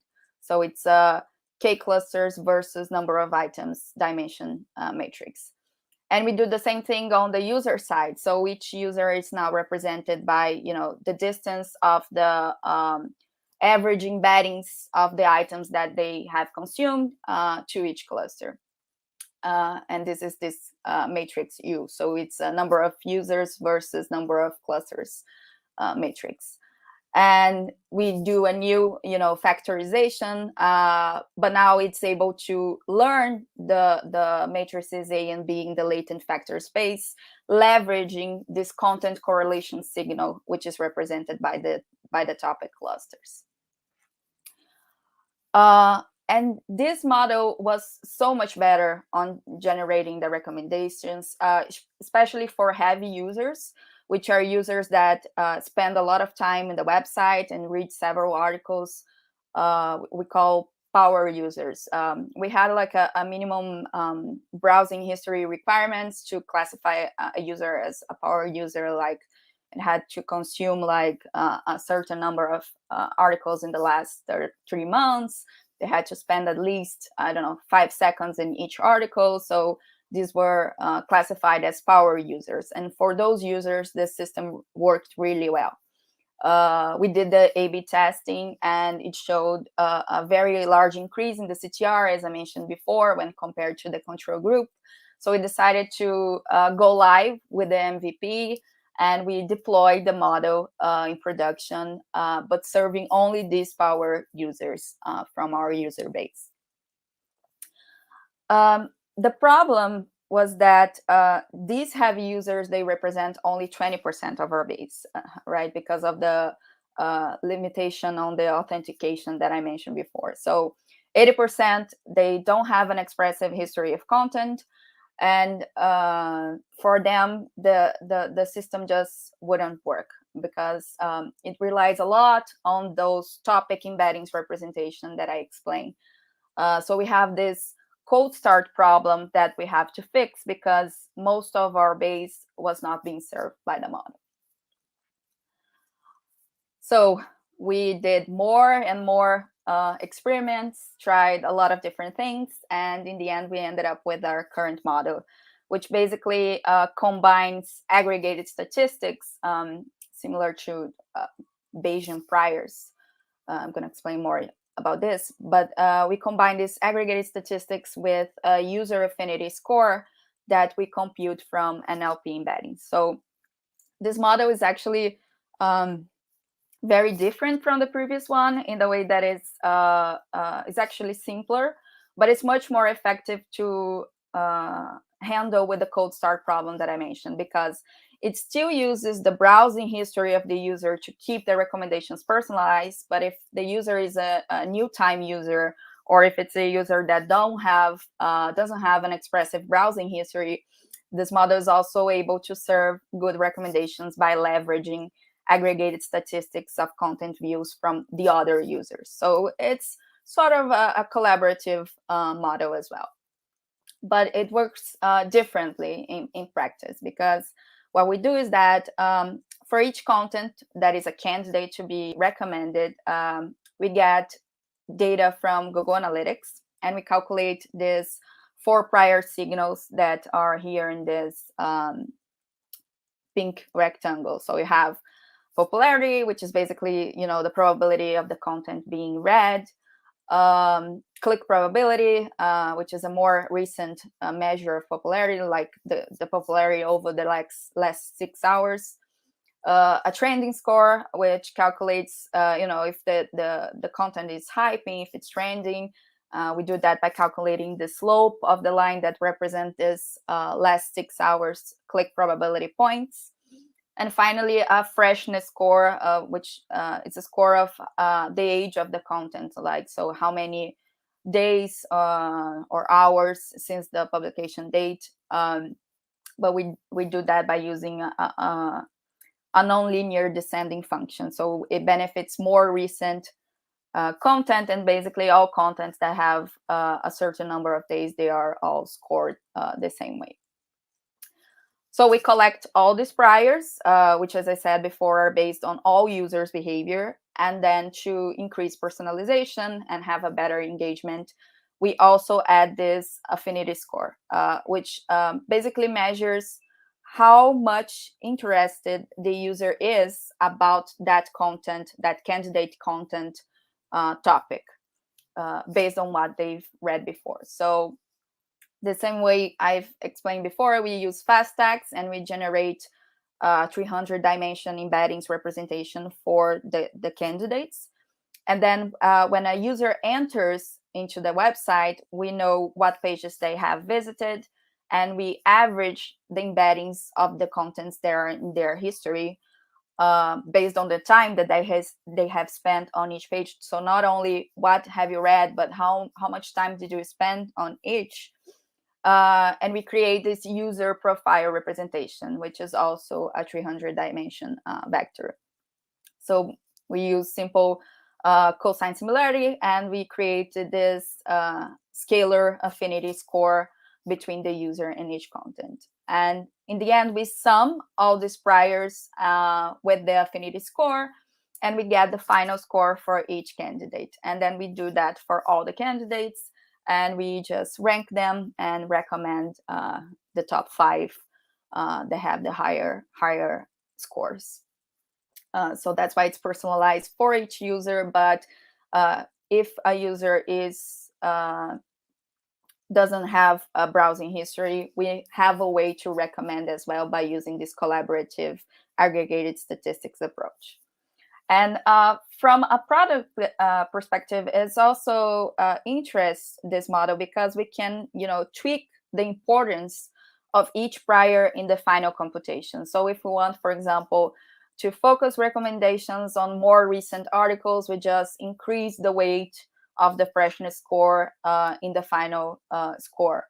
Or if we want to recommend items that are, hyping, we just increase the trending score importance. Or if we want to keep, recommending items related to what the reader is reading, we just increase the affinity score, and so on and so forth. So we have these parameters that we can tweak accordingly to the business strategy. So it's a system that allows us much more control over what's being recommended.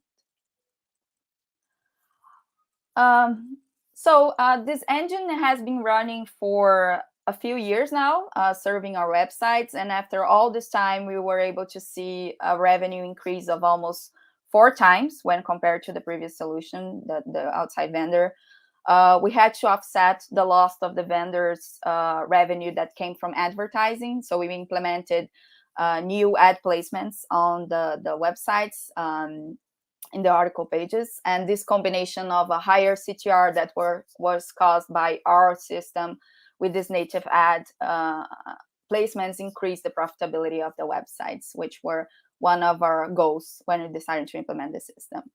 And it also allows us to have more control over the recommendations and improve business insights. So it also created qualitative value to the company as well, and not only quantitative.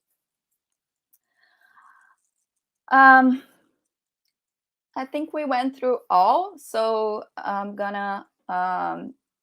not sure if we want to open up for some questions. So I'm going to pass back to Dataiku team. Yeah, thank you, Livia, so much for the presentation. It was awesome. So we're just going to wrap it up and move on to another video. So really quick, I'm just going to introduce myself. I'm Lauren DePerna. I'm one of the Wits ambassadors, and we're going to have a video showing the women at Dataiku, another 5-minute video. And there we go. Enjoy. Hi everyone, I am Bianca. I'm new here at Dataiku. I'm working in internal communications as an intern. If I were to choose 3 words to describe my experience at Dataiku as a woman, I would say fun. Definitely it's been a fun experience for me. I would also say inclusive. And the last word would be autonomous. Freedom, creativity, and energy. Empowered, supported, and happy. Exciting, fast-paced, and supportive. Authentic, empowered, and empathetic. Exciting, empowering, and thought-provoking. Compared to previous experiences and other roles I've had before Dataiku, I found that Dataiku are really willing to speak about the difficult stuff, the hard stuff, and it's through that recognition that we're able to create a difference, which is so appreciated. I think in other organisations you might be aware that bias is there or that things aren't particularly fair, but it's sort of swept under the rug or talked about in the abstract rather than with specific examples. And I also think that even as an intern and as a young woman, I was given a lot of responsibility. And with that responsibility, I was able to take that and make it a full-time position. I haven't felt the same thing in other companies I've worked for. Lastly, I think we have a good amount of women in leadership at Dataiku, and as a young woman myself, that makes such a difference. It just makes me so inspired to see those female VPs up on stage, sharing their learnings and being strategic. So those are the 3 things that come to mind. At Dataiku, I'm a partner marketing assistant. So what I do essentially is being a bridge between the partnerships team and the marketing team, which means working with a huge group of partner managers who are much older than me. It's huge lessons on project management, and it's of course huge lessons on how to work with people who are not necessarily the same as you are. So it's very exciting, but I love doing this, and on a daily basis I get to do a lot of creative things and come up with a lot of cool ideas and then put them into action with the support of all these people that I work with, which is really good. I love that part about working at Dataiku. So some of the things I've learned from female colleagues at Dataiku is that it's okay to be different. It's okay to be in touch with your emotions while being able to deliver in the way that you want it to. In Dataiku, I feel that I do not have to act in a certain way that's defined in a male-centric world, but I'm able to bring my full self, my full gender into the work and be accepted for who I am. So some advice that I have for women looking to enter the data science or the tech field is do not be afraid to be yourself, believe in your own voice and the value you bring to the company, and just know that you've got it. Have confidence. As a female scientist at Dataiku, I thought it was really important to find community and support in the other women on my team. Luckily, there's a lot of us, and they've all been incredibly welcoming and willing to lend a hand. One of the unique things I found about Dataiku culture is that, first and foremost, everyone is part of a community and is welcoming. And on top of that, they're just crazy smart. My advice to other women entering the data science field would be to just believe in yourself. It may be intimidating, you may feel alone, but you absolutely have what it takes. So something that's really helped me out in this space was, first of all, a real sense of a sorority somehow, and that other women know exactly what it's like entering a field where notoriously you have few women. So the minute I joined Dataiku, I had several women reach out to me and really make sure that they knew that I could reach out for their support. The second thing that seems apparent to me working in tech today is that as a novel field, which is typically of a community that would be considered a bit nerdy, a bit geeky, essentially a bit outsiders, I get a sense that we could maybe be experiencing in tech a bit of a horizontalization of the work structure in a way that would usually be used for a bit of a vertical hierarchy. And that's a place where I feel that feminism can really thrive in virtue of it simply being a feministic structure. So advice I would give to women in technology is you should proactively go and find your mentors. Find women that you think are interesting, who you think might be able to give you some advice, and reach out to them, ask them some questions. I personally always found people were very receptive to that, but you have to take the initiative to make those contacts and ask those questions. And then when you reach a certain point, you need to answer those questions for other people in the future.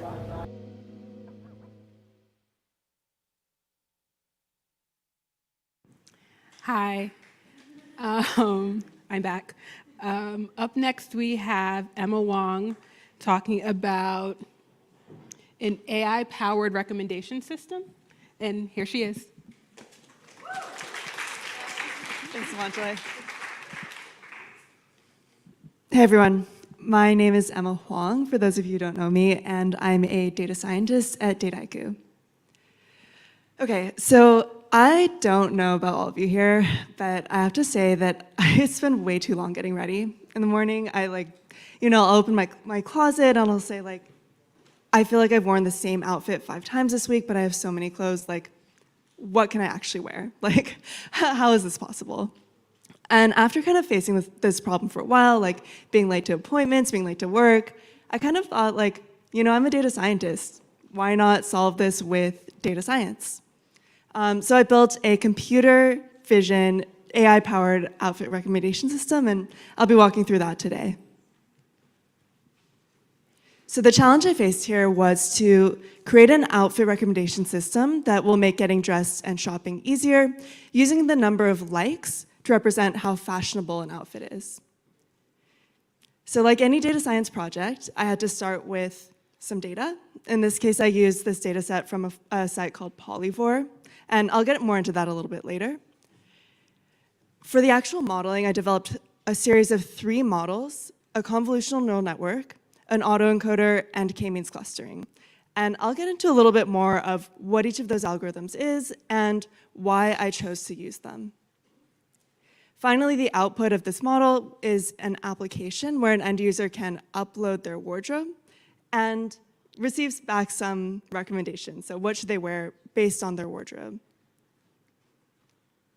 Okay, so just to visualize this, basically let's say we have a user and this is their wardrobe. They have some t-shirts, jackets, and so on.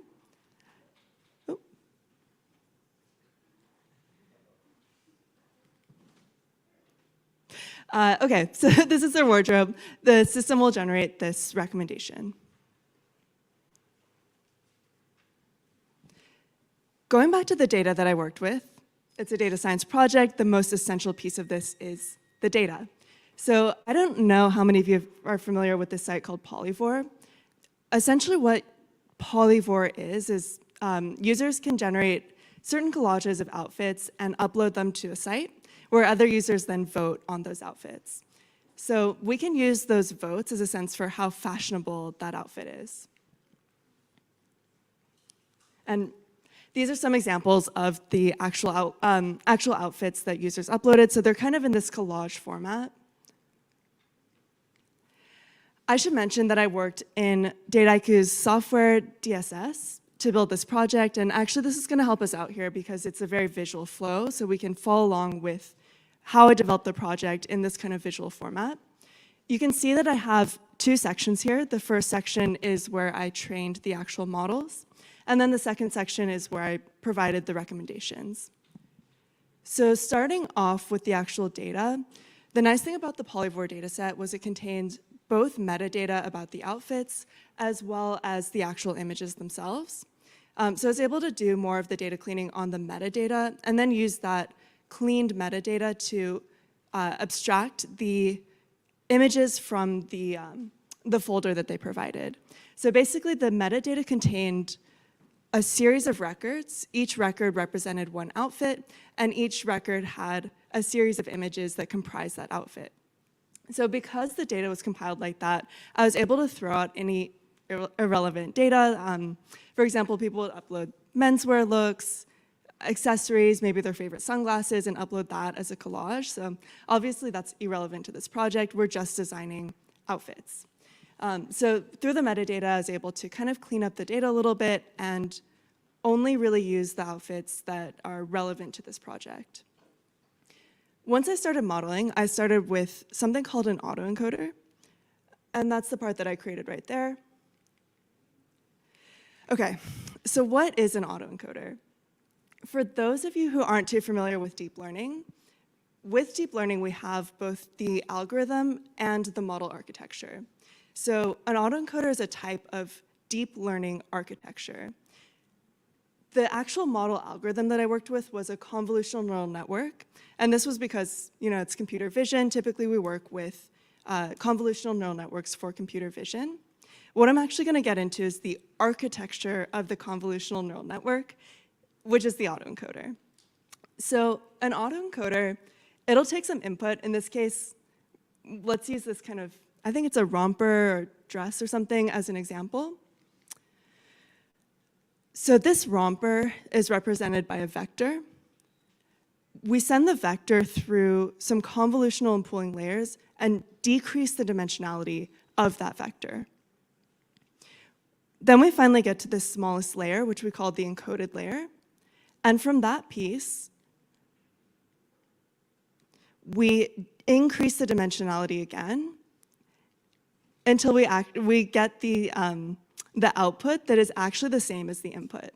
So what's special about this model is you're actually predicting the input as the output. You're not actually trying to predict, what you're actually predicting is irrelevant. The actual part of the model that we're trying to obtain is the encoded layer rather than the output. So in that sense, it's kind of different than a typical machine learning model where we're really just looking for the prediction. So the first component of this model is what we call an encoder, and that's because essentially it's taking this input image and encoding it as an encoded layer. If we go back to this input image, let's say that it's 64 pixels by 64 pixels. It's a color image, so it has 3 color channels. 64 times 64 times 3 is something like 12,000. So if we concatenate the vectors together, we have a vector size 12,000, which is, quite large. That's like a smaller image. I think the ones that I used were actually something like 300 pixels by 300 pixels. So it's quite a lot of data that we're working with.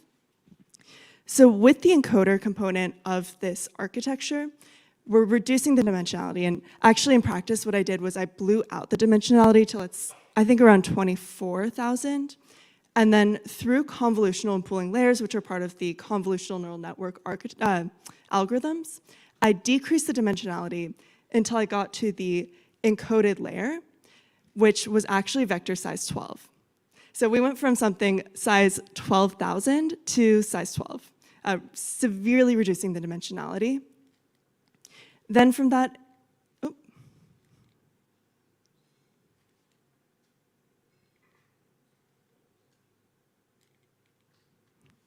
sorry about that. From that encoded layer, we reverse the process in the component of the autoencoder called the decoder. So essentially, we do the exact same layers in reverse during the decoder process, and then we finally get our output. And what's really cool about this model is you can see how well the model's working by how similar the output is to the input. So you can see in this case, I would say the output is pretty close. It's a little fuzzy, but you can tell it's like a blue dress or romper, pretty similar shape to the original. When I first started training these models, I would literally just get like a big black blob. So the second I started getting kind of some color, some shape, I was pretty excited about it.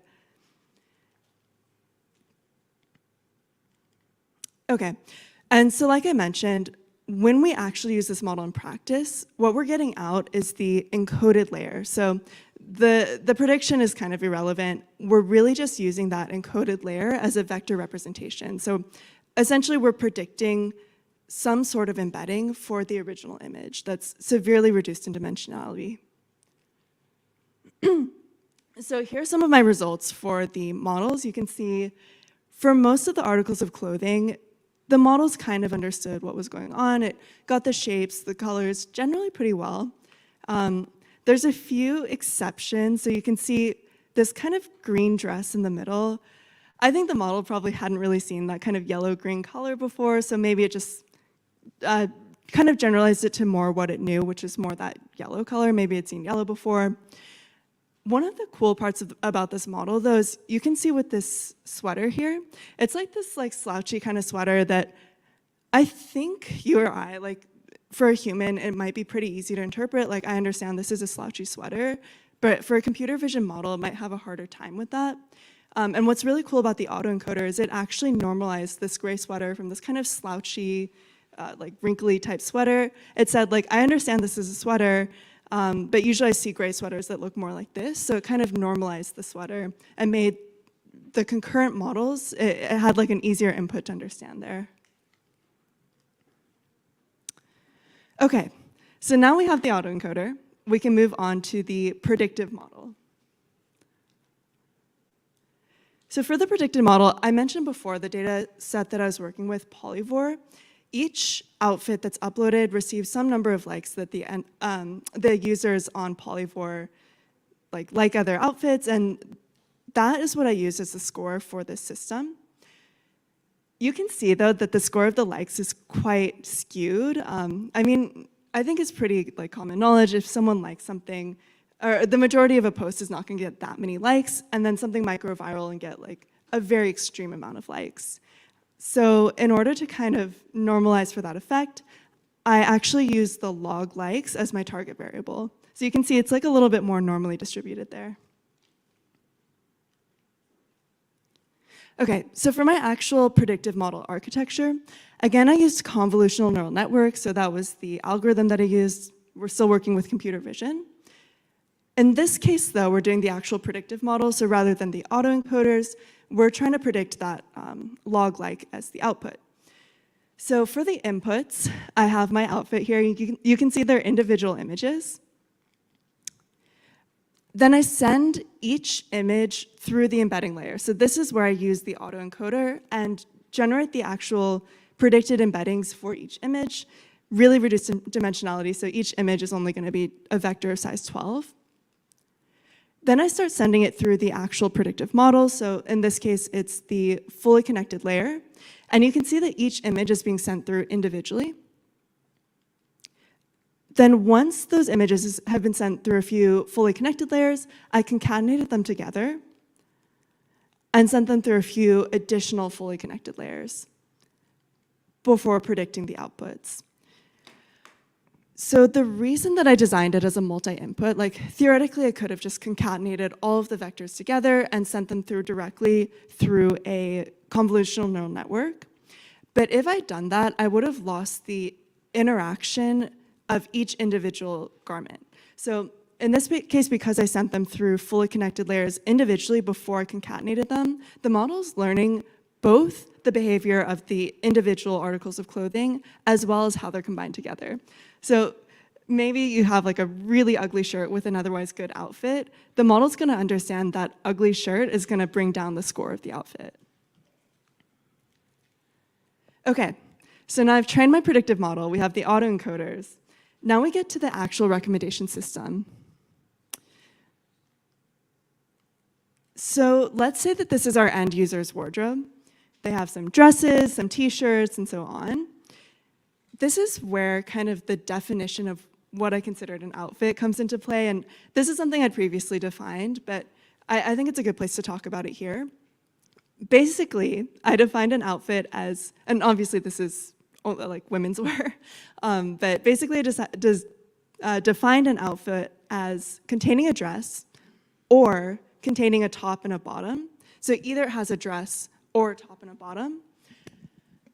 Then it can every single outfit has shoes and a purse, and then it can optionally contain a sweater and or a jacket. So you could, for example, have a dress, sweater, jacket, shoes, and a purse, dress, jacket, shoes, and purse, and so on.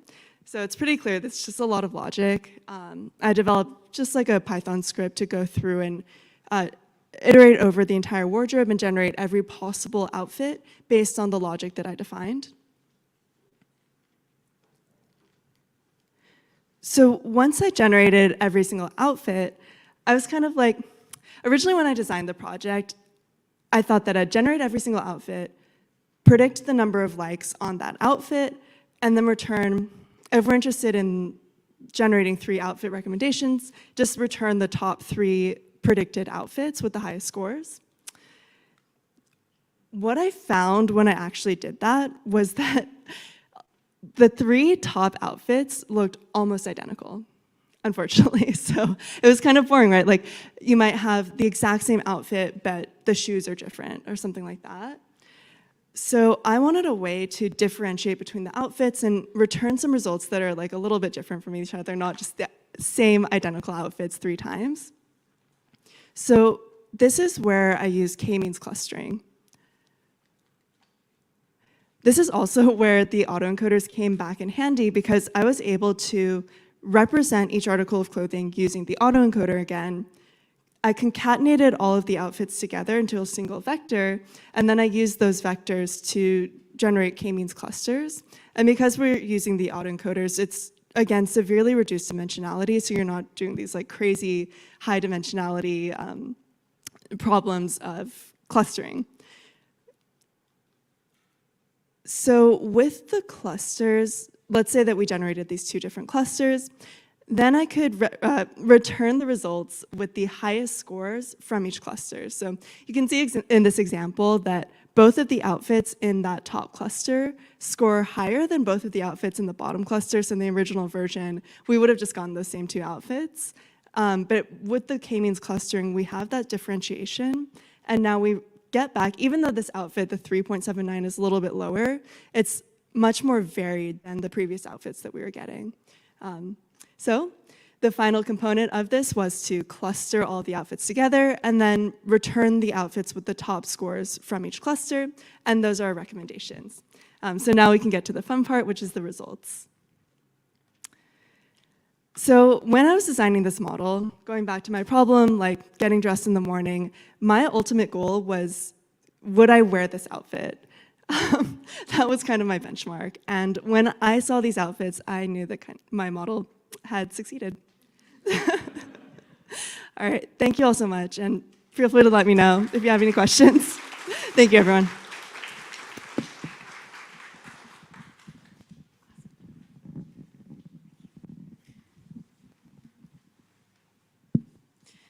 Hi, my name is Lucy. I'm one of the Wits ambassador. And so right now we are going to head into our second break.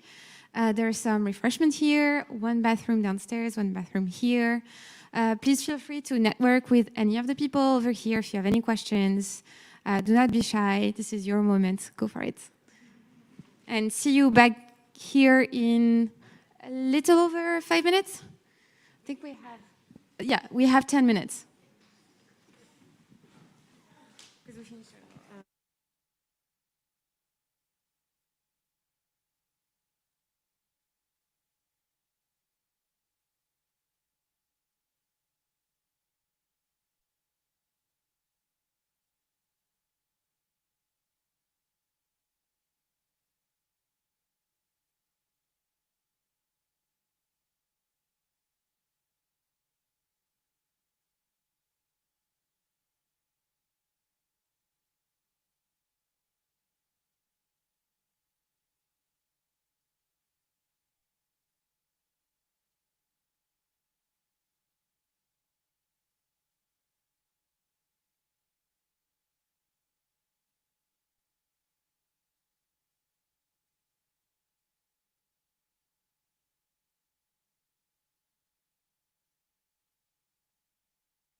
Hi, everyone. If people can start making it back to their seats, please. We're going to start the next section.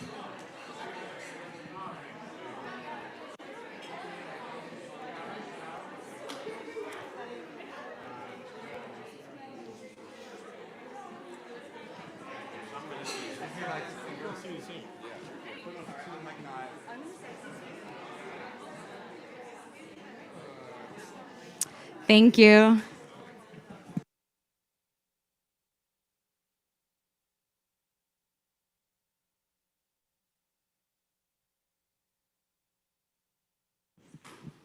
Awesome.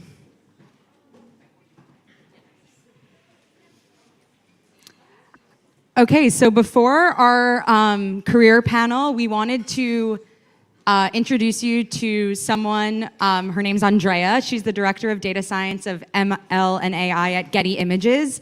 And this is just a little video that's put together about inclusive search. I won't say more. I'll just let it run.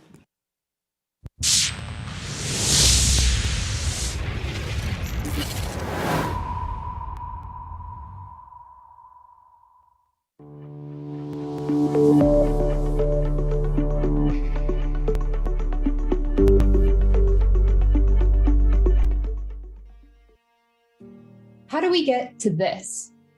Technology rooms and conversations that are highly diverse, inclusive, and representative, making this the norm instead of the exception.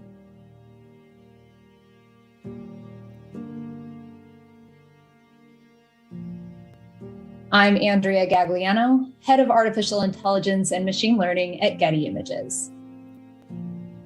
And here's me at the 2020 Wits Conference, where I shared my creative artwork using data science to depict all of the US presidents as females, posing the question, how many more female leaders would there be today if little girls would have seen themselves as leaders? It was a question of representation. After working in data science and technology for 10 years, this Wits conference was the first time I ever felt like I actually belonged. Just seeing other talented women in the room gave me that shoulder relaxing awe and sense of relief where I could just relax and be myself.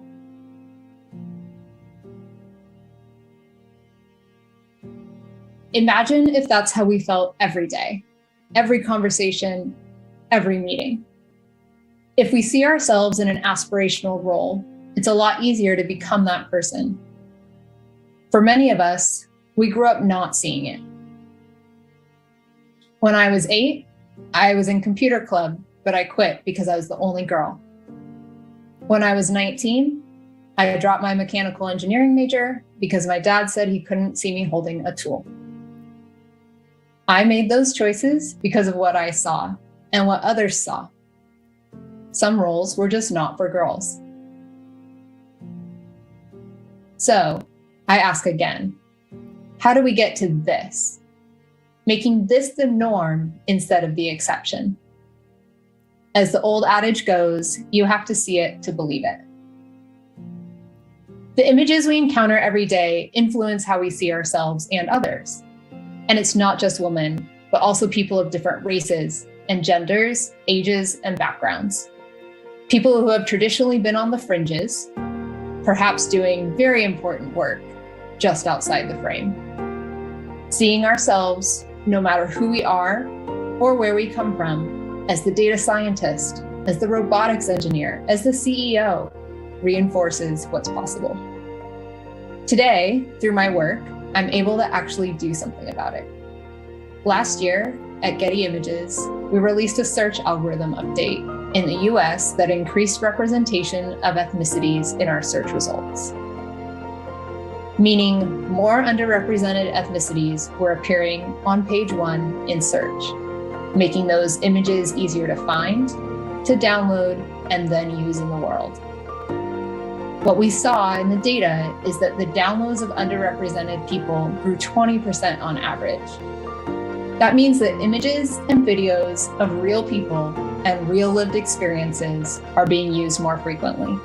So there's a higher chance that you or your daughter or your niece or your mother will see themselves in a way they hadn't before, no matter who they are, where they come from, or what they look like.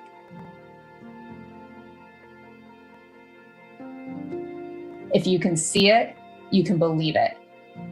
And if you can believe it, you can make it happen for yourself and others. That's the power of imagery and data science to move the world. And it's something I'm proud to be a part of.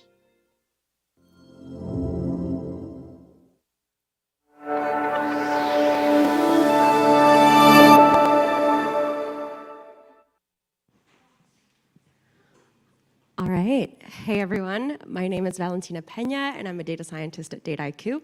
And I will be your moderator for the career panel that is coming up.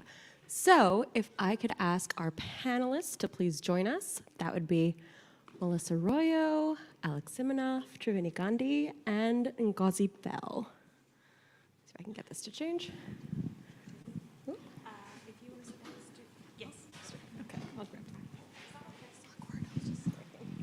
Oh, there we go. Just needed a little threatening. All right, panelists. All right, we've got a couple microphones roving the stage. We will be sharing those as we go through the panel. So if you could all take a quick minute to introduce yourselves. If you want to go down the line, pass over the mics as needed. Triveni, will you start? Sure. Hi, I'm Triveni Gandhi. I am the responsible AI lead at Dataiku, and my favorite color is red. I don't know what else you want me to say. Do you want to say how long you've been in the data space? I've been in the data space, oh my God, how many years? I guess since 2016. That's when I finished my PhD and was like, nope. And so I quickly learned R and Python and then joined the data space. Amazing. All right, Melissa. Hi, I'm Melissa Arroyo. I'm the Director of AI Consulting at Dataiku. I've been in the data space for about 12 years now. I kicked off my career as a statistician, moved into the programmatic ad buying space into ad tech, which is a really exciting space to be in. Moved on to consulting, and now I'm here, and I love it. I love working at Dataiku. For all of those that I work with, like, I seriously enjoy coming to work every single day. And it's so wonderful to be at a company that has such a high representation of women data scientists. It's really inspiring. Awesome. We're not a cult. I don't buy that. Everyone I talk to keeps telling me how wonderful it is to work at Dataiku. I'm Alex Siminoff. I'm a senior data scientist at Spotify, and I've been in the data space since about 2014, which who knows how many years it's been since then? 8, roughly. And I guess my favorite color is teal. Hi, I'm Ngozi Bell. I am actually a physics and an engineering major, so that's what I've done most of my life.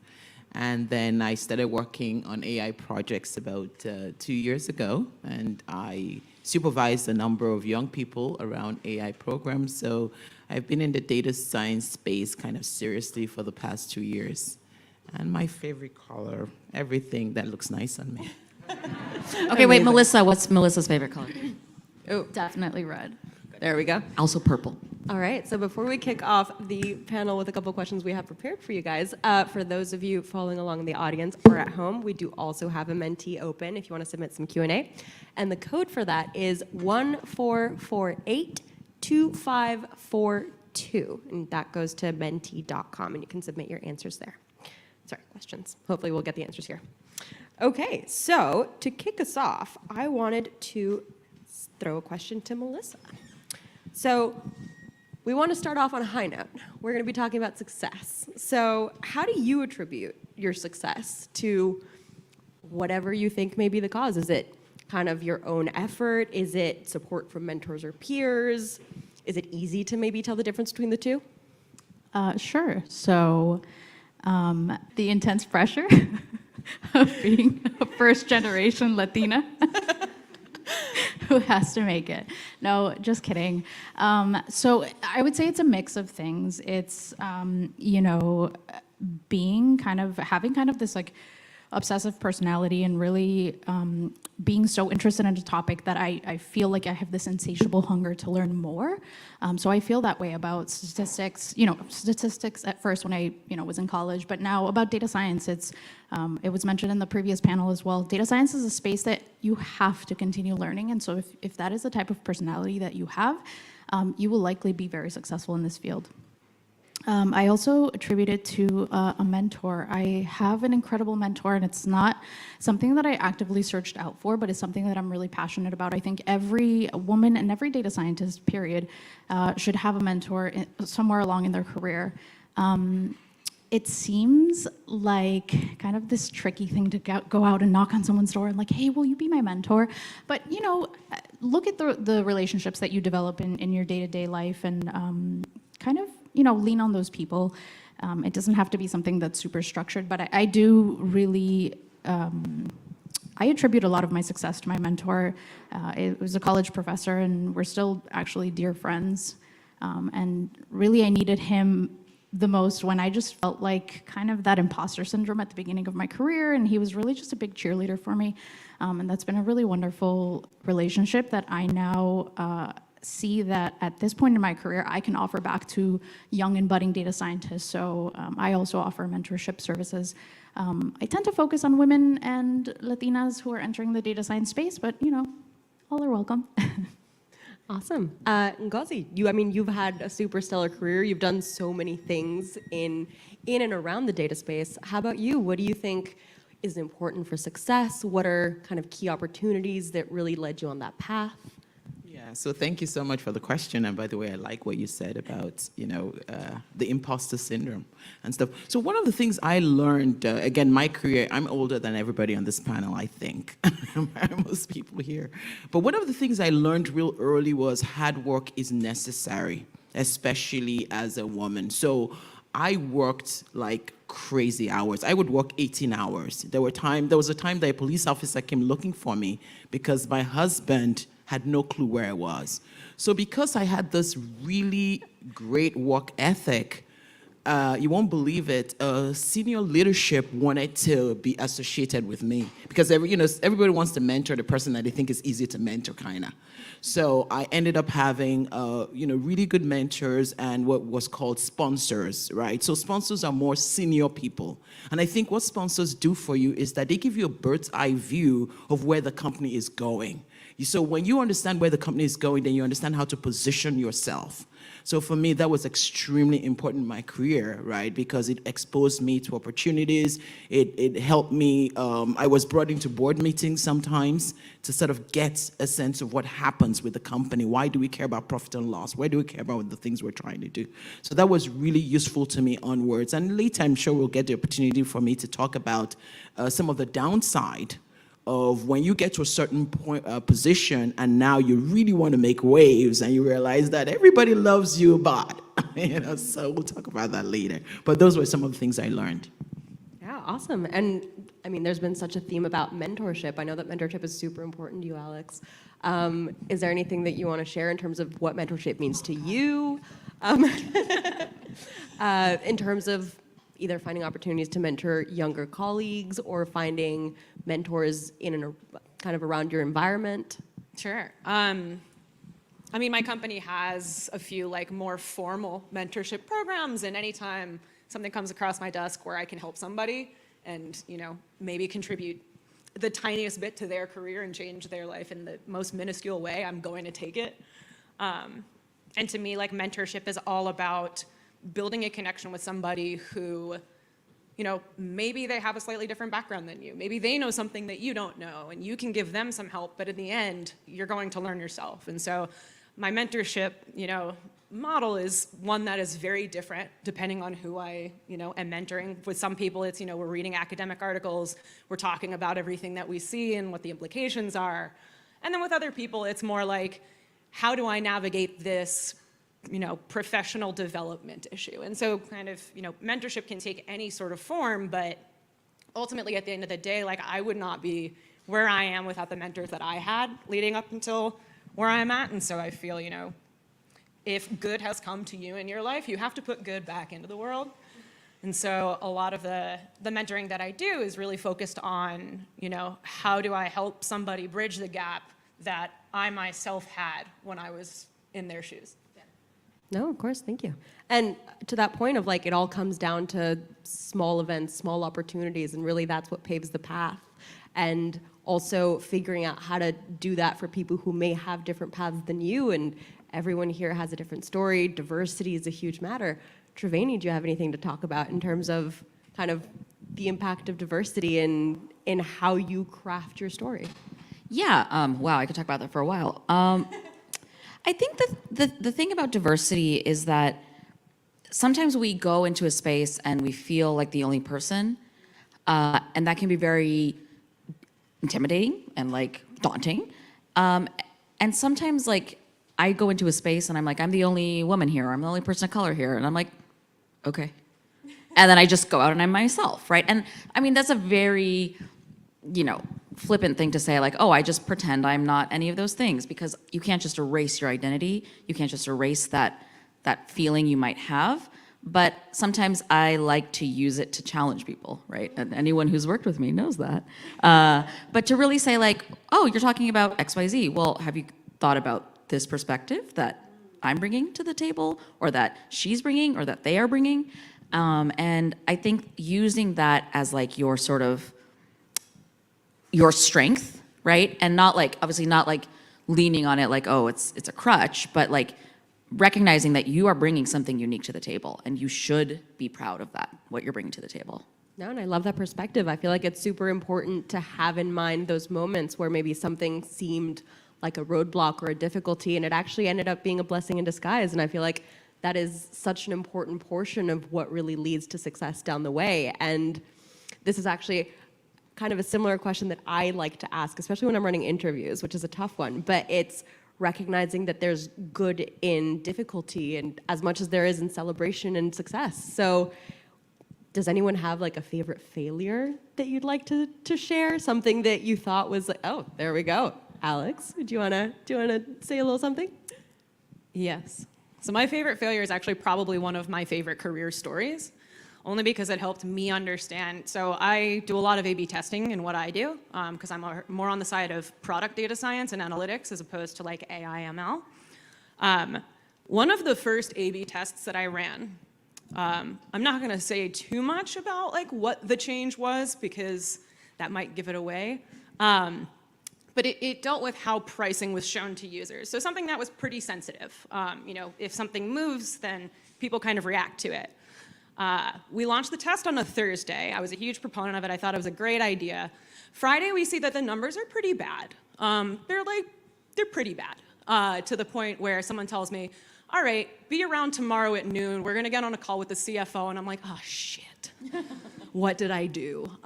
So Saturday comes along, the numbers are even worse. And so we had to shut down the A/B test that was running for 2 days for how much money it cost the company to run this test. And I was absolutely mortified. I said, this is something that I was working with product on for so long. I thought this was such a good idea.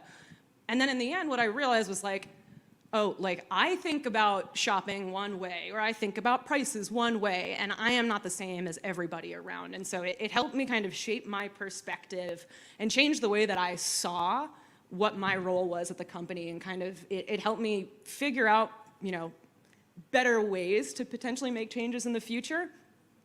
And I also love A/B tests, so an A/B test failure is always fun to talk about. But yeah, that was definitely my favorite failure. It helped me understand oh, when you change things, people notice. So that was, yeah, it was fun, it was wild, I was mortified, but I found a lot of joy out of it in the end. Amazing, thank you. Does that inspire anybody else? Anybody else want to share there? Sure, I'm happy to talk through. Let's go. It's interesting. I don't know if now I'm going to say, oh, it's not a failure, right? It's how life happens. But some time ago, I was up for a promotion, and then sort of it fell through because of a variety of factors that some were in my control, some were not. And at the time, I took it very hard and really was like, oh man, this is all because of me, and this is all because of XYZ and this. And it's really easy to look back and now say, oh, wait, that was for the best, because I wasn't ready for it at the time. The company wasn't ready for it at the time. The people around me weren't necessarily ready. And like the growth that I was able to like get out of that failure and sort of that like getting pushed back down and getting back up was really important to me. And I actually feel like I'm more of a real person because of it. But at the time, it sucks. I don't know how else to put it, but it's bad. But then, you just kind of have to have faith that things are going to work out. And I'm glad I kept the faith, and I'm still, here and happy. Perseverance, and yeah, faith in yourself and perseverance in like generalness. Yeah, and I think that that's such an important story, and honestly probably a big part of how a lot of people came into data science. I mean, if you think about it, data science was not really a field when a lot of us got started, and so it was through a series of happy accidents that we all end up here, either as a blessing in a way that you chose to make that change, or maybe you just hit a bump in the road and really that's where your pivot came from. So I think that... Yeah, can I follow up on that? Yeah, Because you just said something that reminded me. When I was looking for my first like proper data scientist job, I did this PhD and then I got like somehow into like data analytics, data analyst. And I was like, oh, data science, because like sexiest job, whatever.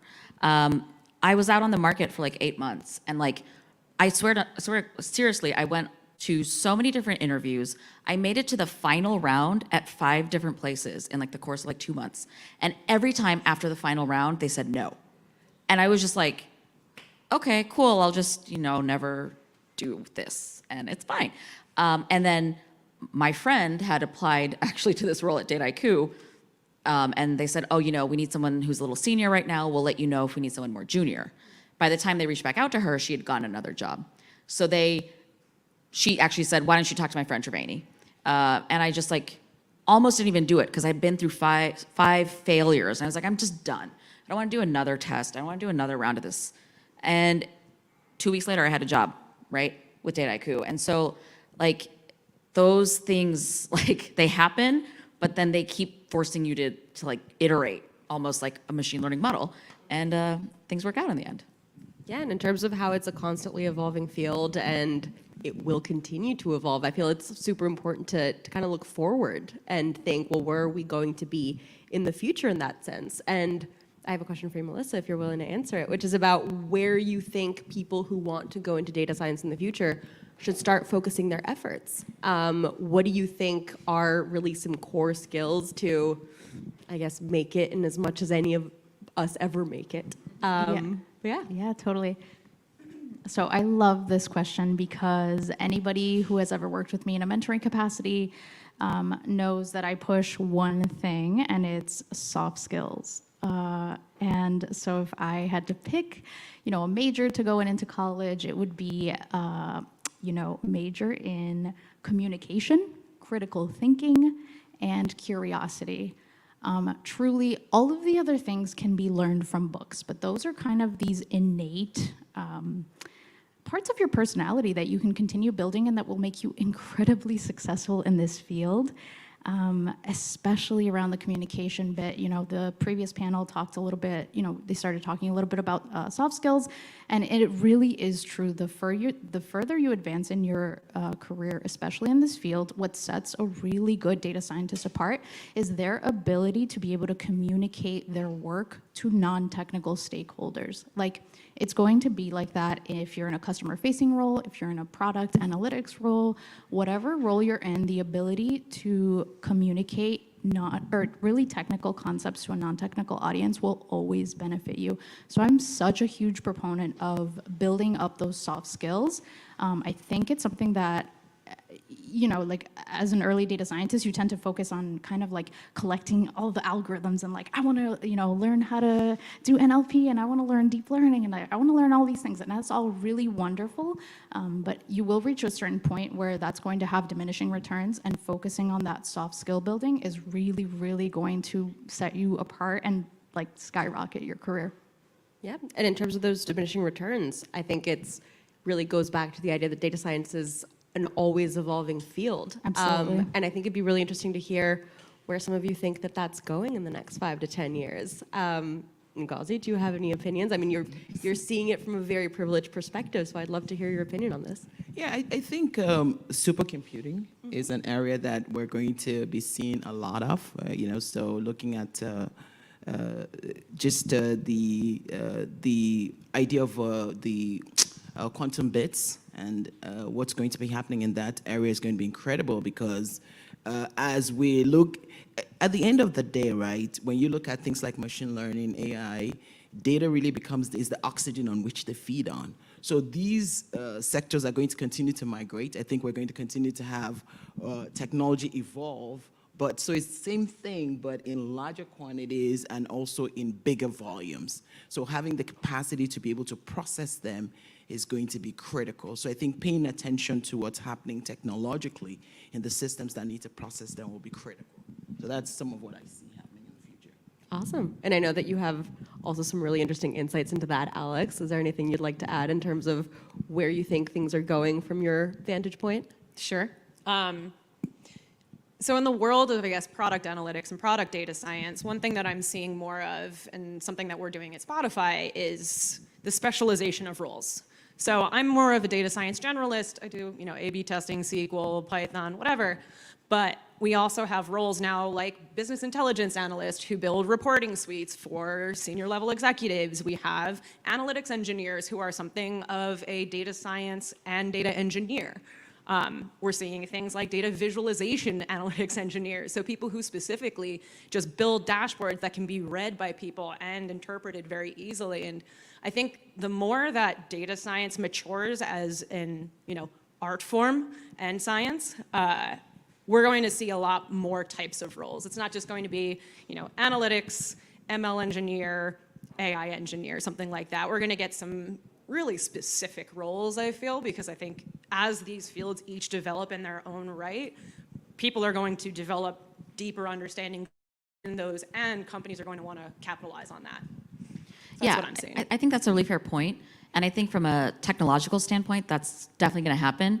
But I would be remiss if I didn't mention the concept of responsible and ethical AI becoming a very big part of where we're going as a community and, as like a society around our use of AI. And when I joined Dataiku in 2018, responsible AI lead did not exist, right? At the company, at any other well, maybe at one or two other companies, but not like broadly. And now this is a growing trend, right? And it's starting to become less of a trend and more of a, how do we make sure we're doing this every single day? How do we do this correctly? And so I think not only are there technological advances and technological specialties, like viz and engineering, but also socio-technical specialties that can really come, that really will start coming forward. I remember like seeing on LinkedIn some ad for like, I don't know who it was, some bank wants social scientists. And I was like, okay, right? And so like this is also, like you don't need to go deep into just the tech part. Like don't forget the human part, I think. Can I say something actually about that? Because just a few days ago, right, we had someone go into a neighborhood and shoot people, right? That's something that basically, if you look at what he did, he went and looked at what they call the red line zip codes. Yes. That's how data can be a problem. So having what you were saying, ethical safeguards around data is extremely important. The other thing I want to talk about is there are areas within medicine where there's not a lot of data that's available. So if you look at something like the Kawasaki disease, we don't have a ton of data involved in that. So we're going to need other software methodologies and architectures that stand next to these things, like ensemble networks and all kinds of software techniques to stand alongside, all these other data science capabilities that we have. So I think we have to look at it a lot more robustly and a lot more inclusive, right, of being able to use all the different capabilities and capacities that we have to address the issues of the future. Yeah. So. And I think that's a fantastic point. I mean, not only is this going to be important across fields, but kind of along those lines of every single field has its own little niche where you have to really be focused on this and kind of understand the space. I think that there's a really important conversation about the importance of subject matter expertise, where knowing AI sometimes is just not enough. do any of you want to speak to potentially your personal backgrounds and how that has helped, or specific fields that you see and you think, okay, well, this is where we're really going to have to bring in those that are already experts, because AI itself will not suffice in understanding these problems? Yeah, I mean, I think, again, sort of reiterating the social sciences perspective of it, having a background in thinking about like human systems and people and like how people can do terrible things, right, is actually a really important aspect of subject matter expertise that I bring to the table, right? And that goes back to the earlier point also about diversity, because I'm not coming from a traditional background and I'm saying, look, you haven't even thought about this other stuff. But I think that like, it's interesting because you see a lot of folks go through boot camps and like, I got to get the job as the data scientist. And, I basically did like an online course, like a boot camp kind of thing. And I walked away with the skills, but did I walk away with the business understanding? Not really. And I think that there's value in saying, I'm going to go work at a music company or a bank or a pharma company and like work as an analyst so that I understand the space, and then be able to say, here's how we use data to actually drive business decisions, drive value to the company, versus like, I'm going to do cool techniques and then that's my subject matter expertise, because there's more to it than just like doing the algorithm. It's also, how do you make that algorithm meaningful? Yeah, of course. To bring it back a little bit to the positive, have you ever seen or worked with a colleague potentially that came from a very left field background that just was absolutely fantastic at what they did? And if so, can you share what that background may have been? Maybe Alex, I know Spotify is a very large company. You guys surely have some interesting types. Yeah, we've got a lot of very interesting backgrounds that I've kind of seen on, I've been on 2 different teams at the company. And yeah, there are a lot of people that like were teachers and then decided, oh, I'm just going to become a data engineer. And then like fell in love with Scala, and I don't get that, but I think, yeah, I think one of the weirder ones that I'd seen was a philosophy major with a minor in civil engineering. And I'm like, how do these 2 things tie together and then end up with you being a data scientist? I don't know, but the way that they were able to like build, like the way they communicated insights was something that I basically started learning from them because I guess the philosophical part of them, they learned how to really make an argument and make it compelling. And me with my math background, I'm like, well, here's an eigenvector, and they're like, that's not going to be useful. So I think for me, yeah, a lot of like the soft skills that I've picked up have been from people with non-traditional backgrounds, people who didn't major in math or computer science, and maybe I helped them figure out how to do like principal component analysis, but they helped me figure out how to make decks that don't look terrible. I think the deck that I interviewed with, the background was lime green because I was really excited about Spotify and like did not at all consider the fact that it would be completely unreadable and give everybody a headache. So thank God I don't do that anymore. Yeah, and having heard so much about, do you have another background you want to share? I just wanted to add that. So I work with some very young people who are very smart, right?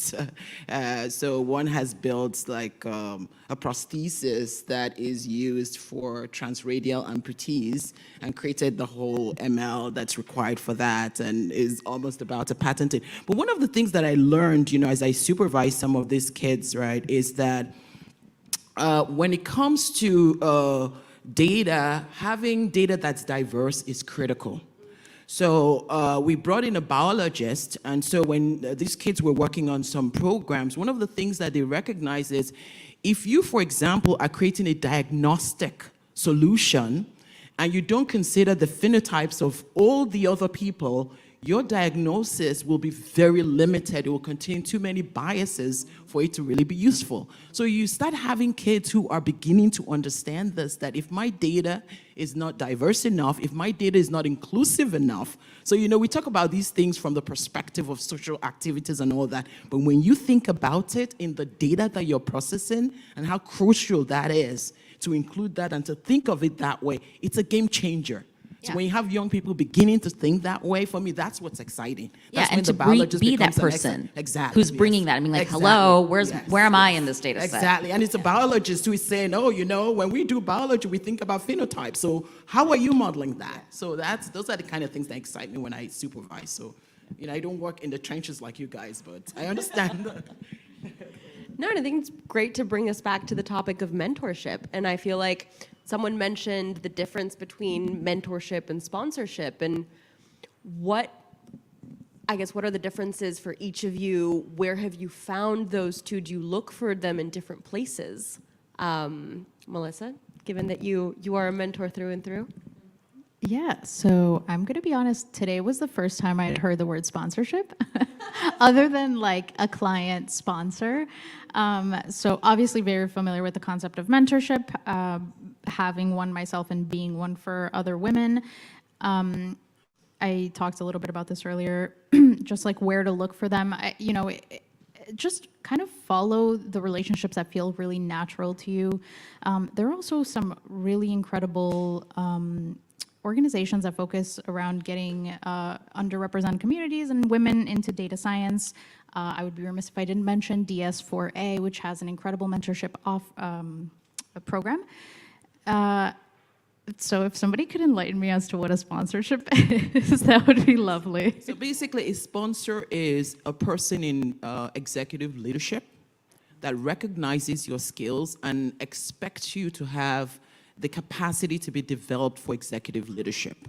So it's the next level up. So your mentor is sort of helping you with your work and your job and making you comfortable.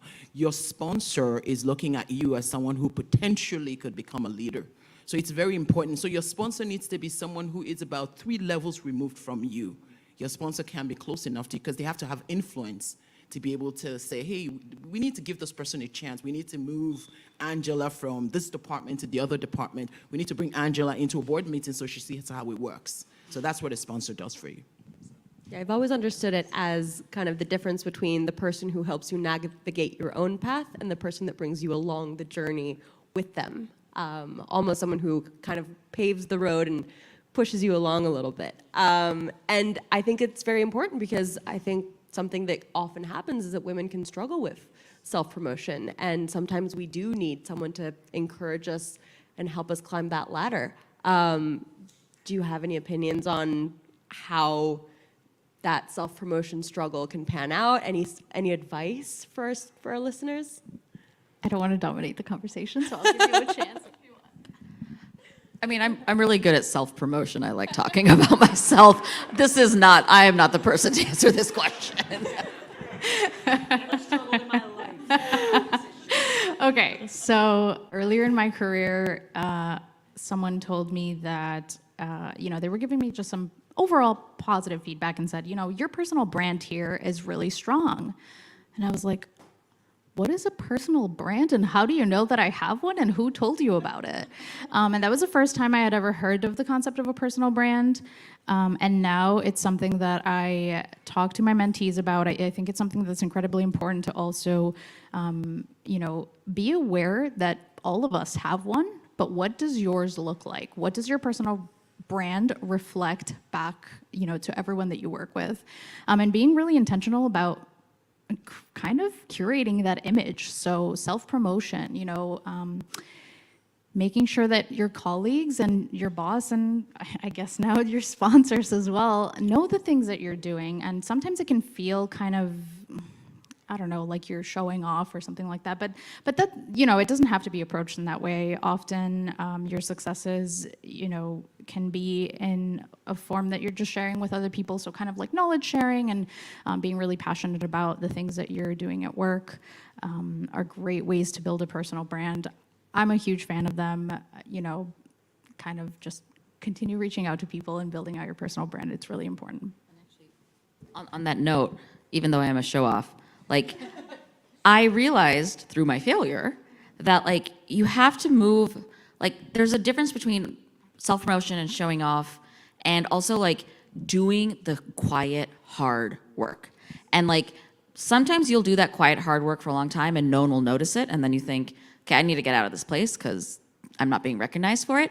But when you're in the right place, that quiet hard work is what actually gets you recognized, and people realize that this person is willing to go and go the mile, whatever, to do this task, and it's not just all fluff. And so I had to learn to defluffify myself a little. But I think it's an important thing to recognize that, like, if you're in the right spot, your work itself will speak for itself. And if that's not happening, you probably need to go to a different place also. Like, don't be afraid to own what you can do. No, absolutely. And in terms of the hard work and the wins and how much easier they make that self-promotion journey potentially, I know that Alex has a favorite win or a favorite success. It's the A/B test from before. This was not an A/B test. She's been figuring out which of the two Very it is. similar. Yes. She's A/B testing us right now. On Sunday, everyone loved the price change. No.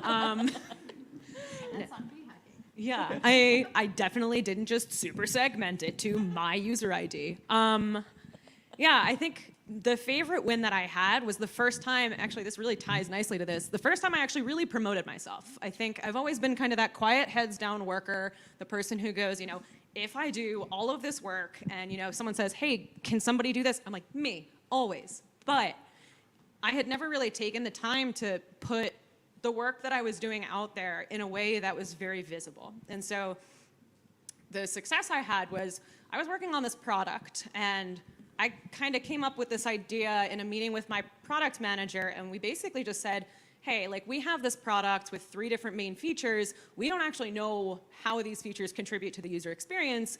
Let's build some holdout groups, from the ground up, not using any sort of infrastructure because we were on a platform, so that wasn't really feasible. And so in a couple months' time, our engineers were able to build out these holdout groups that measured the impact of each of our features as well as the product as a whole.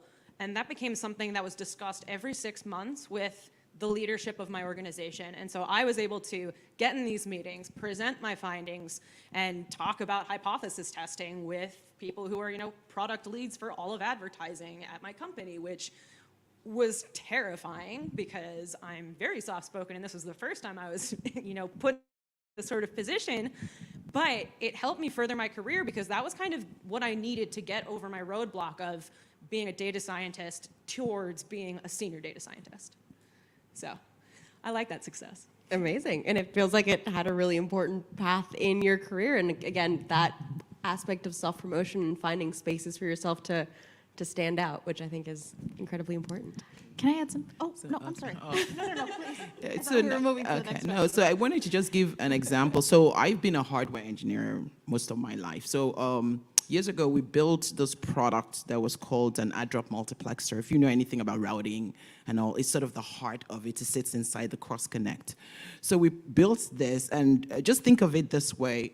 In the past, that function was done by multiple chassis that sat in a whole room, and we put it into a single integrated circuit that had 60 million transistors. So we're so sure that everyone on the planet will use it. We knew Cisco would just need it, put some software on it and sheet metal, and it was done. And so we went to Cisco, went to Huawei, all these companies, and I was leading that program, right? We took from zero. In fact, I put my badge on the line that if we failed, I'd get myself fired, because we had so much money on this project. So we go to all these companies, and they couldn't use it because of interoperability. It was necessary that products that sat on the edge spoke to products that sat in the core of the network.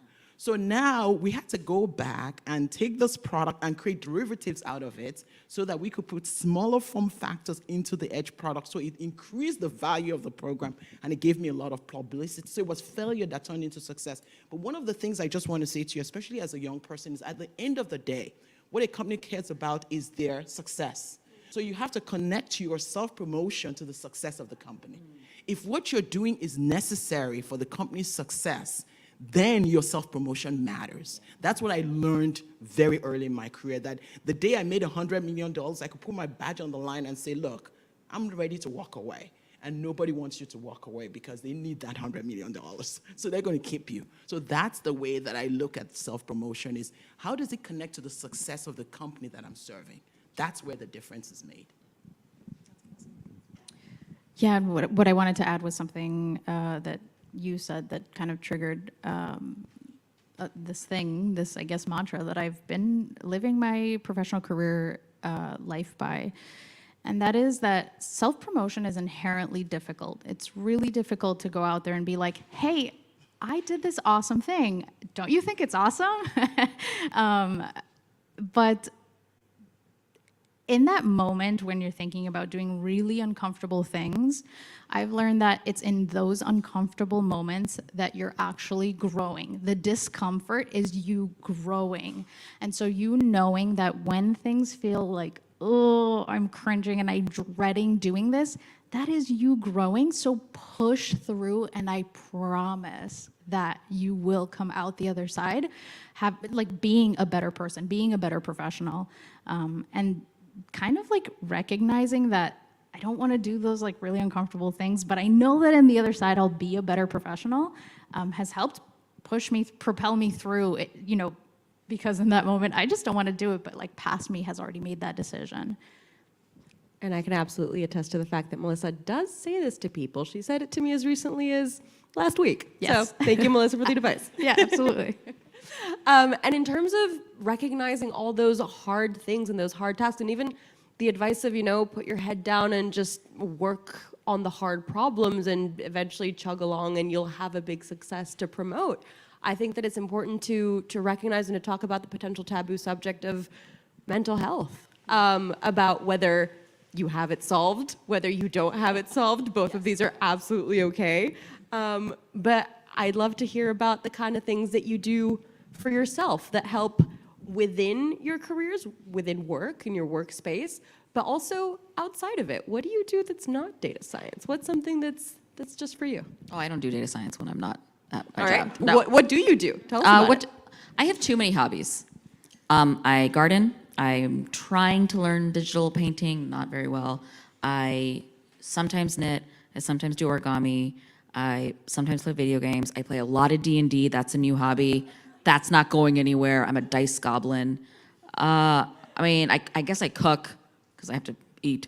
Yeah. And you have a little chaos muppet of a dog. And I have a chaos goblin of a dog. No, she's really sweet, actually. She's a good dog. But I have my dog. And I have a husband somehow in all of this. I have too many hobbies. That's what I'm saying. But I think for me, it's nice to like go into things that are like highly creative and highly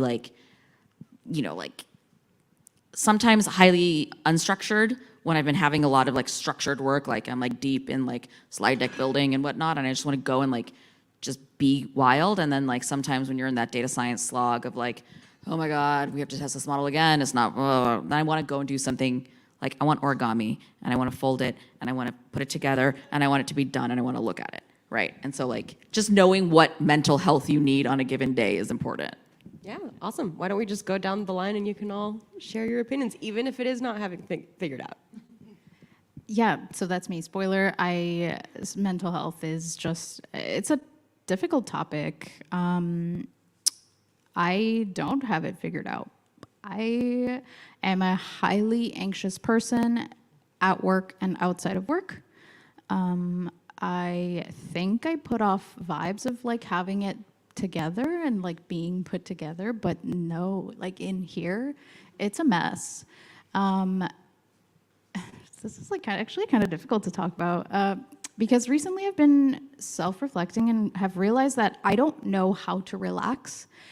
And so outside of work, I take part in some like data science things, not me doing projects, but more around like mentorship and some of the stuff that I mentioned. But I think kind of like side effects of just not having it all together is like staying so busy that I don't have time to deal and process with whatever is going on up here. So I stay really busy. Like my husband says, I don't know how to relax, and I don't think he's ever seen me relaxed in my life. But like the positive side effect of that is that I get to do a bunch of really cool stuff, and like I am interested in a ton of stuff. So I do mentorship, I do financial literacy, I teach financial literacy. I am currently, I bought a diner and I'm running that from my computer. Are we invited? Yeah. Do you want to go to Watertown, New York? That's where it is. I live in White Plains. Great. All right. We're going to talk. Oh my God. Because side conversations. I was like really interested in learning how you run a business that's more like brick and mortar. so I have a partner and we bought a diner, and I don't know, it's cool. It's like a really cool experience. But like, that is to say that mental health is incredibly important, because one day I feel like it's all gonna come crashing down on me and I'm just gonna burn out. And I definitely feel kind of those, I'm starting to see some of the side effects of always like being on the go and being busy. And yeah, so I don't have it figured out at all. And like, I should probably see a therapist. So if anybody has good recommendations. And that advice is absolute gold. I feel like we can all take something away. Thank you so much for the vulnerability, and congratulations on the new business venture, I guess. Thanks. It's called Diane's Coffee Shop in Dexter, New York. If you want to go check it out. Up, I hope that there's space. Free breakfast for everyone here. Data-driven coffee. Yes. Alex? Yeah. So mental health is something that I really enjoy talking about, because it is uncomfortable and because I know that the more that we talk about it, the less stigmatized it will be. I have held speaking events at my company where I've opened up about my mental illness and my struggle with mental illness and my health and my mental health and all of these kinds of things. And I have multiple people coming up to me going, so you know how you mentioned your imposter syndrome? Like, I didn't realize, like, that's what I have. There's a name for it. And I'm like, how do people not know about this at this point? And so the more that you talk about these things, the less, weird they become to talk about. For me, the way that I cope has definitely evolved over the years. I have a therapist, highly recommend therapy. Send me the email. Yeah, she's the best, just the best. And I think a lot of what I do for myself outside of work to work on my mental health are things like, anything that tries to get me to a relaxed place. So I'll get a bubble bath, put a bunch of bath bombs in there, put Bridgerton on my laptop, and just veg out and just do something that if my body thinks I'm relaxing, then maybe the anxiety will shut up a little bit. I also play a lot of video games. I play hockey. That's cool. Yeah, it's really fun. Awesome. Definitely an easy way to just turn off all your thoughts, because you're like, how do I not fall on the ice? And I own and operate a candle shop on Etsy. So I also so many business owners do a on the number of panel. things to distract from the fact that I'm freaking out most of the time. But Diane's Coffee Shop would like to buy your candles. Oh, that's great, because I have a candle scented one. Great. It's called Double Fisting Red Cups. So yeah, I think for me, it's finding ways to convince my body that I need to relax and that I can relax. And then also just having these little outlets where I can just shut off my brain and do something completely different. Wow. These women, am I right? How do I follow this? So for me, I've kind of gotten to the point where I had to stop. My career went, to a pretty senior level. So I worked for AT&T, Lucent, Bell Labs, all that stuff, and I ran a lab that was about $1 billion, and I traveled 3 weeks in a month. And I didn't even know, there was no such thing as talking about mental health and all that kind of stuff. But I burned out, and I didn't know I was burned out, and I started having to wear a heart monitor, right? So like a Holter monitor and all that. So I kind of got to the point where I became, my health talked to me about, you had to stop. So I had to do a reset, a whole career reset. I took a break. And I decided that I was going to, as much as, you need money and you've got to do all those things, I'm going to refocus myself on working more with people, right? And that means, of course, I've always worked with people, managed people, but there's a different type of working with people where you're really contributing into their lives more than you're getting, and where the outcome is not a product. It's actually the enablement of someone else. And honestly, that has just changed my life. I mentor a number of young women. I've seen their businesses do well. I was lucky to be an appointee for President Obama. So I got to work with a lot of enterprises and see how small businesses matter. So changing my brain and seeing life from a different perspective really meant a lot to me. But one of the things that has really kept me is this diversity of young people. they are so brilliant that it just makes you feel like the world is going to be better. So I'm always learning from them. We debate, they'll fact check me. I'll say something in physics. They're like, no, that's not what it is. And, I did physics. So before I used to dominate, and now they'll say, no, that's not how it is. So I'm learning so much from them. And honestly, it's making me humbler. And it's made, for me, I think that's what has really improved my mental health, because I see life from a whole different perspective. And I just feel that all of you are going to be part of the difference of the future. In fact, some of the jobs you're going to have not even been created. So I'm so fascinated by that. And to me, that has really sort of reinformed who I am. Yeah, those are some incredibly powerful words, and actually very tied to a question that just came in on the Menti, which is, what are your recommendations for burnout? If anybody else has things that they... Please send them along. Buy a diner? Is that the answer, Melissa? I think that's the thing, is like, I was gonna say that you made this point when we were like talking about this panel of like not wanting to glamorize sort of the like, oh, I'm like, so like, I do this and I do this and I do this and I'm like going and look at how high I've reached. Cause like, I don't know, it's also fine to like log off at 5:30 and go sit on your couch and like, I don't know, pet your dog, right? That's what I do every day. And so that's your goal. Well, and so I think like part of it is like, and I don't know, maybe it's, okay, so maybe it's part of being a woman, maybe it's part of being a woman of color, a person of color, anyone, right? Saying that like, I need to succeed, I need to achieve, so I gotta push. And I did that and I got a PhD and then I was like, this sucks, right? I've said that like 3 times this night. But like, just acknowledging that, okay, I've reached a spot. Whatever that spot is, it's where I am. And now I'm just gonna chill out for a second. Like, I don't need to go somewhere else. I just need to enjoy where I am. And like, it's mindfulness, and it's acknowledging that like, you staying up until 2 a.m. is not gonna like change the like face of data science in one night. Like, it's okay. It's okay. And like, just be yourself and like live your life that's in a way that like makes you actually happy and not like constantly trying to be something. I don't know. That was gibberish. No, awesome. Thank you so much. Do you have anything else to add, Alex? All right. Last comments. We're going to wrap up the panel after. I do. So I burned out pretty hard towards, I think it was 2018.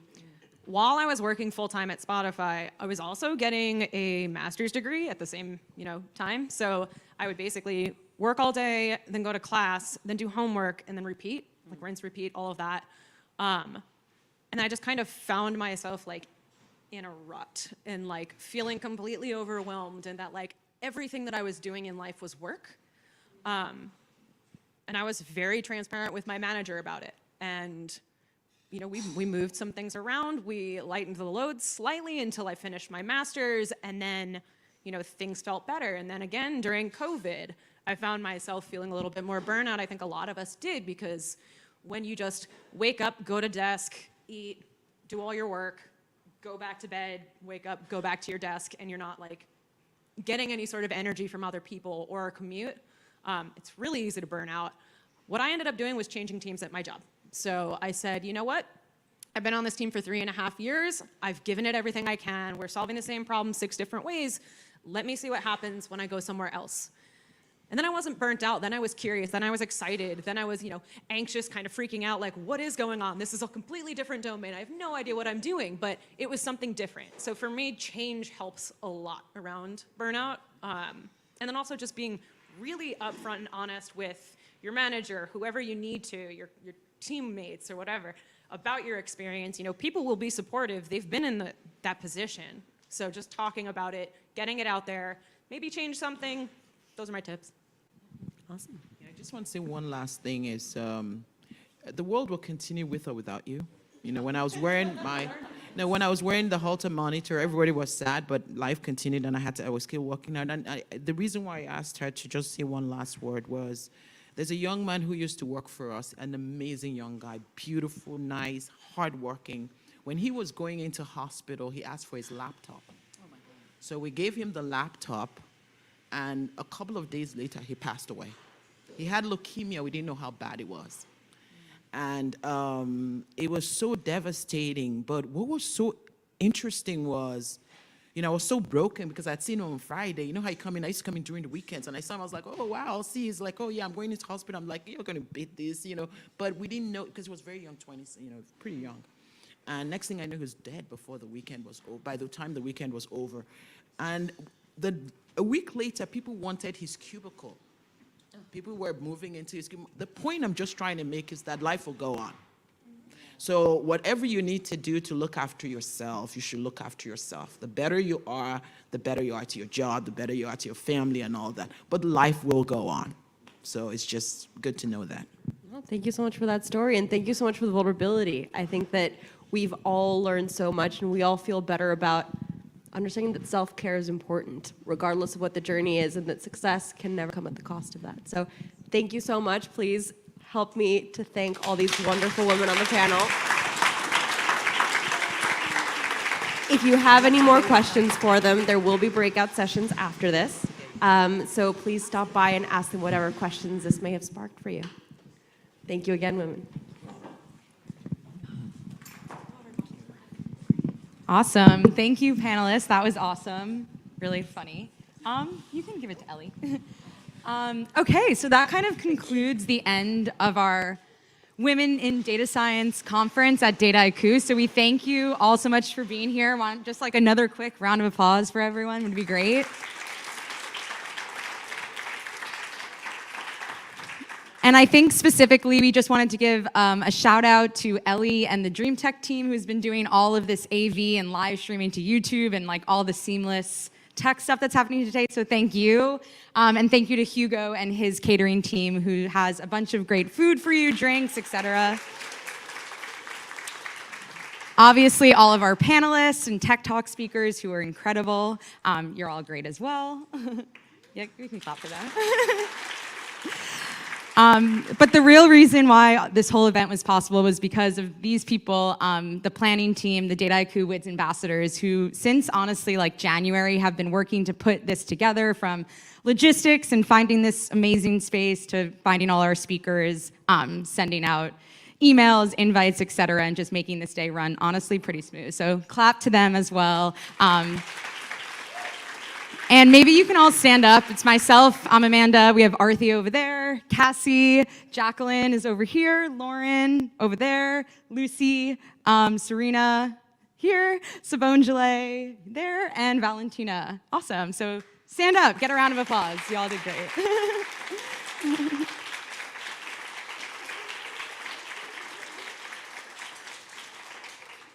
And so, as part of this like entire event, and it was really great, but we also wanted to do something a little bit more. We're talking about how this is one way to kind of support and empower women, but there's also like amazing organizations that are doing that as well. So as a part and like kind of a thank you to everyone that spoke today, helped us out, even all of you for attending.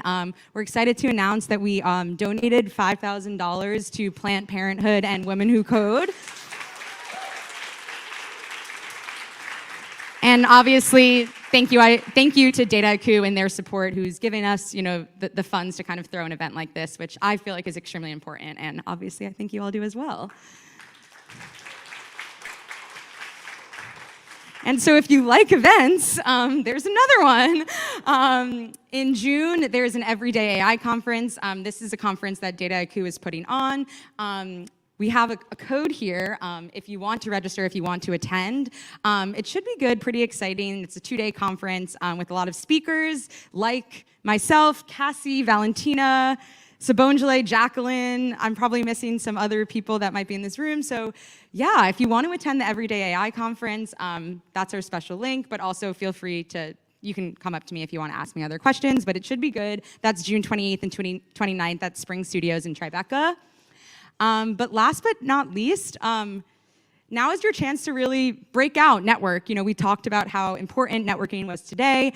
So we have some food coming, a bar downstairs. Food will only be available downstairs, but there's also a rooftop that you can slowly make your way up to through the elevator on the R. But yeah, so hang out, grab some food, grab some drinks if you'd like, soft drinks, beer, wine, etc. And yeah, thank you everyone again.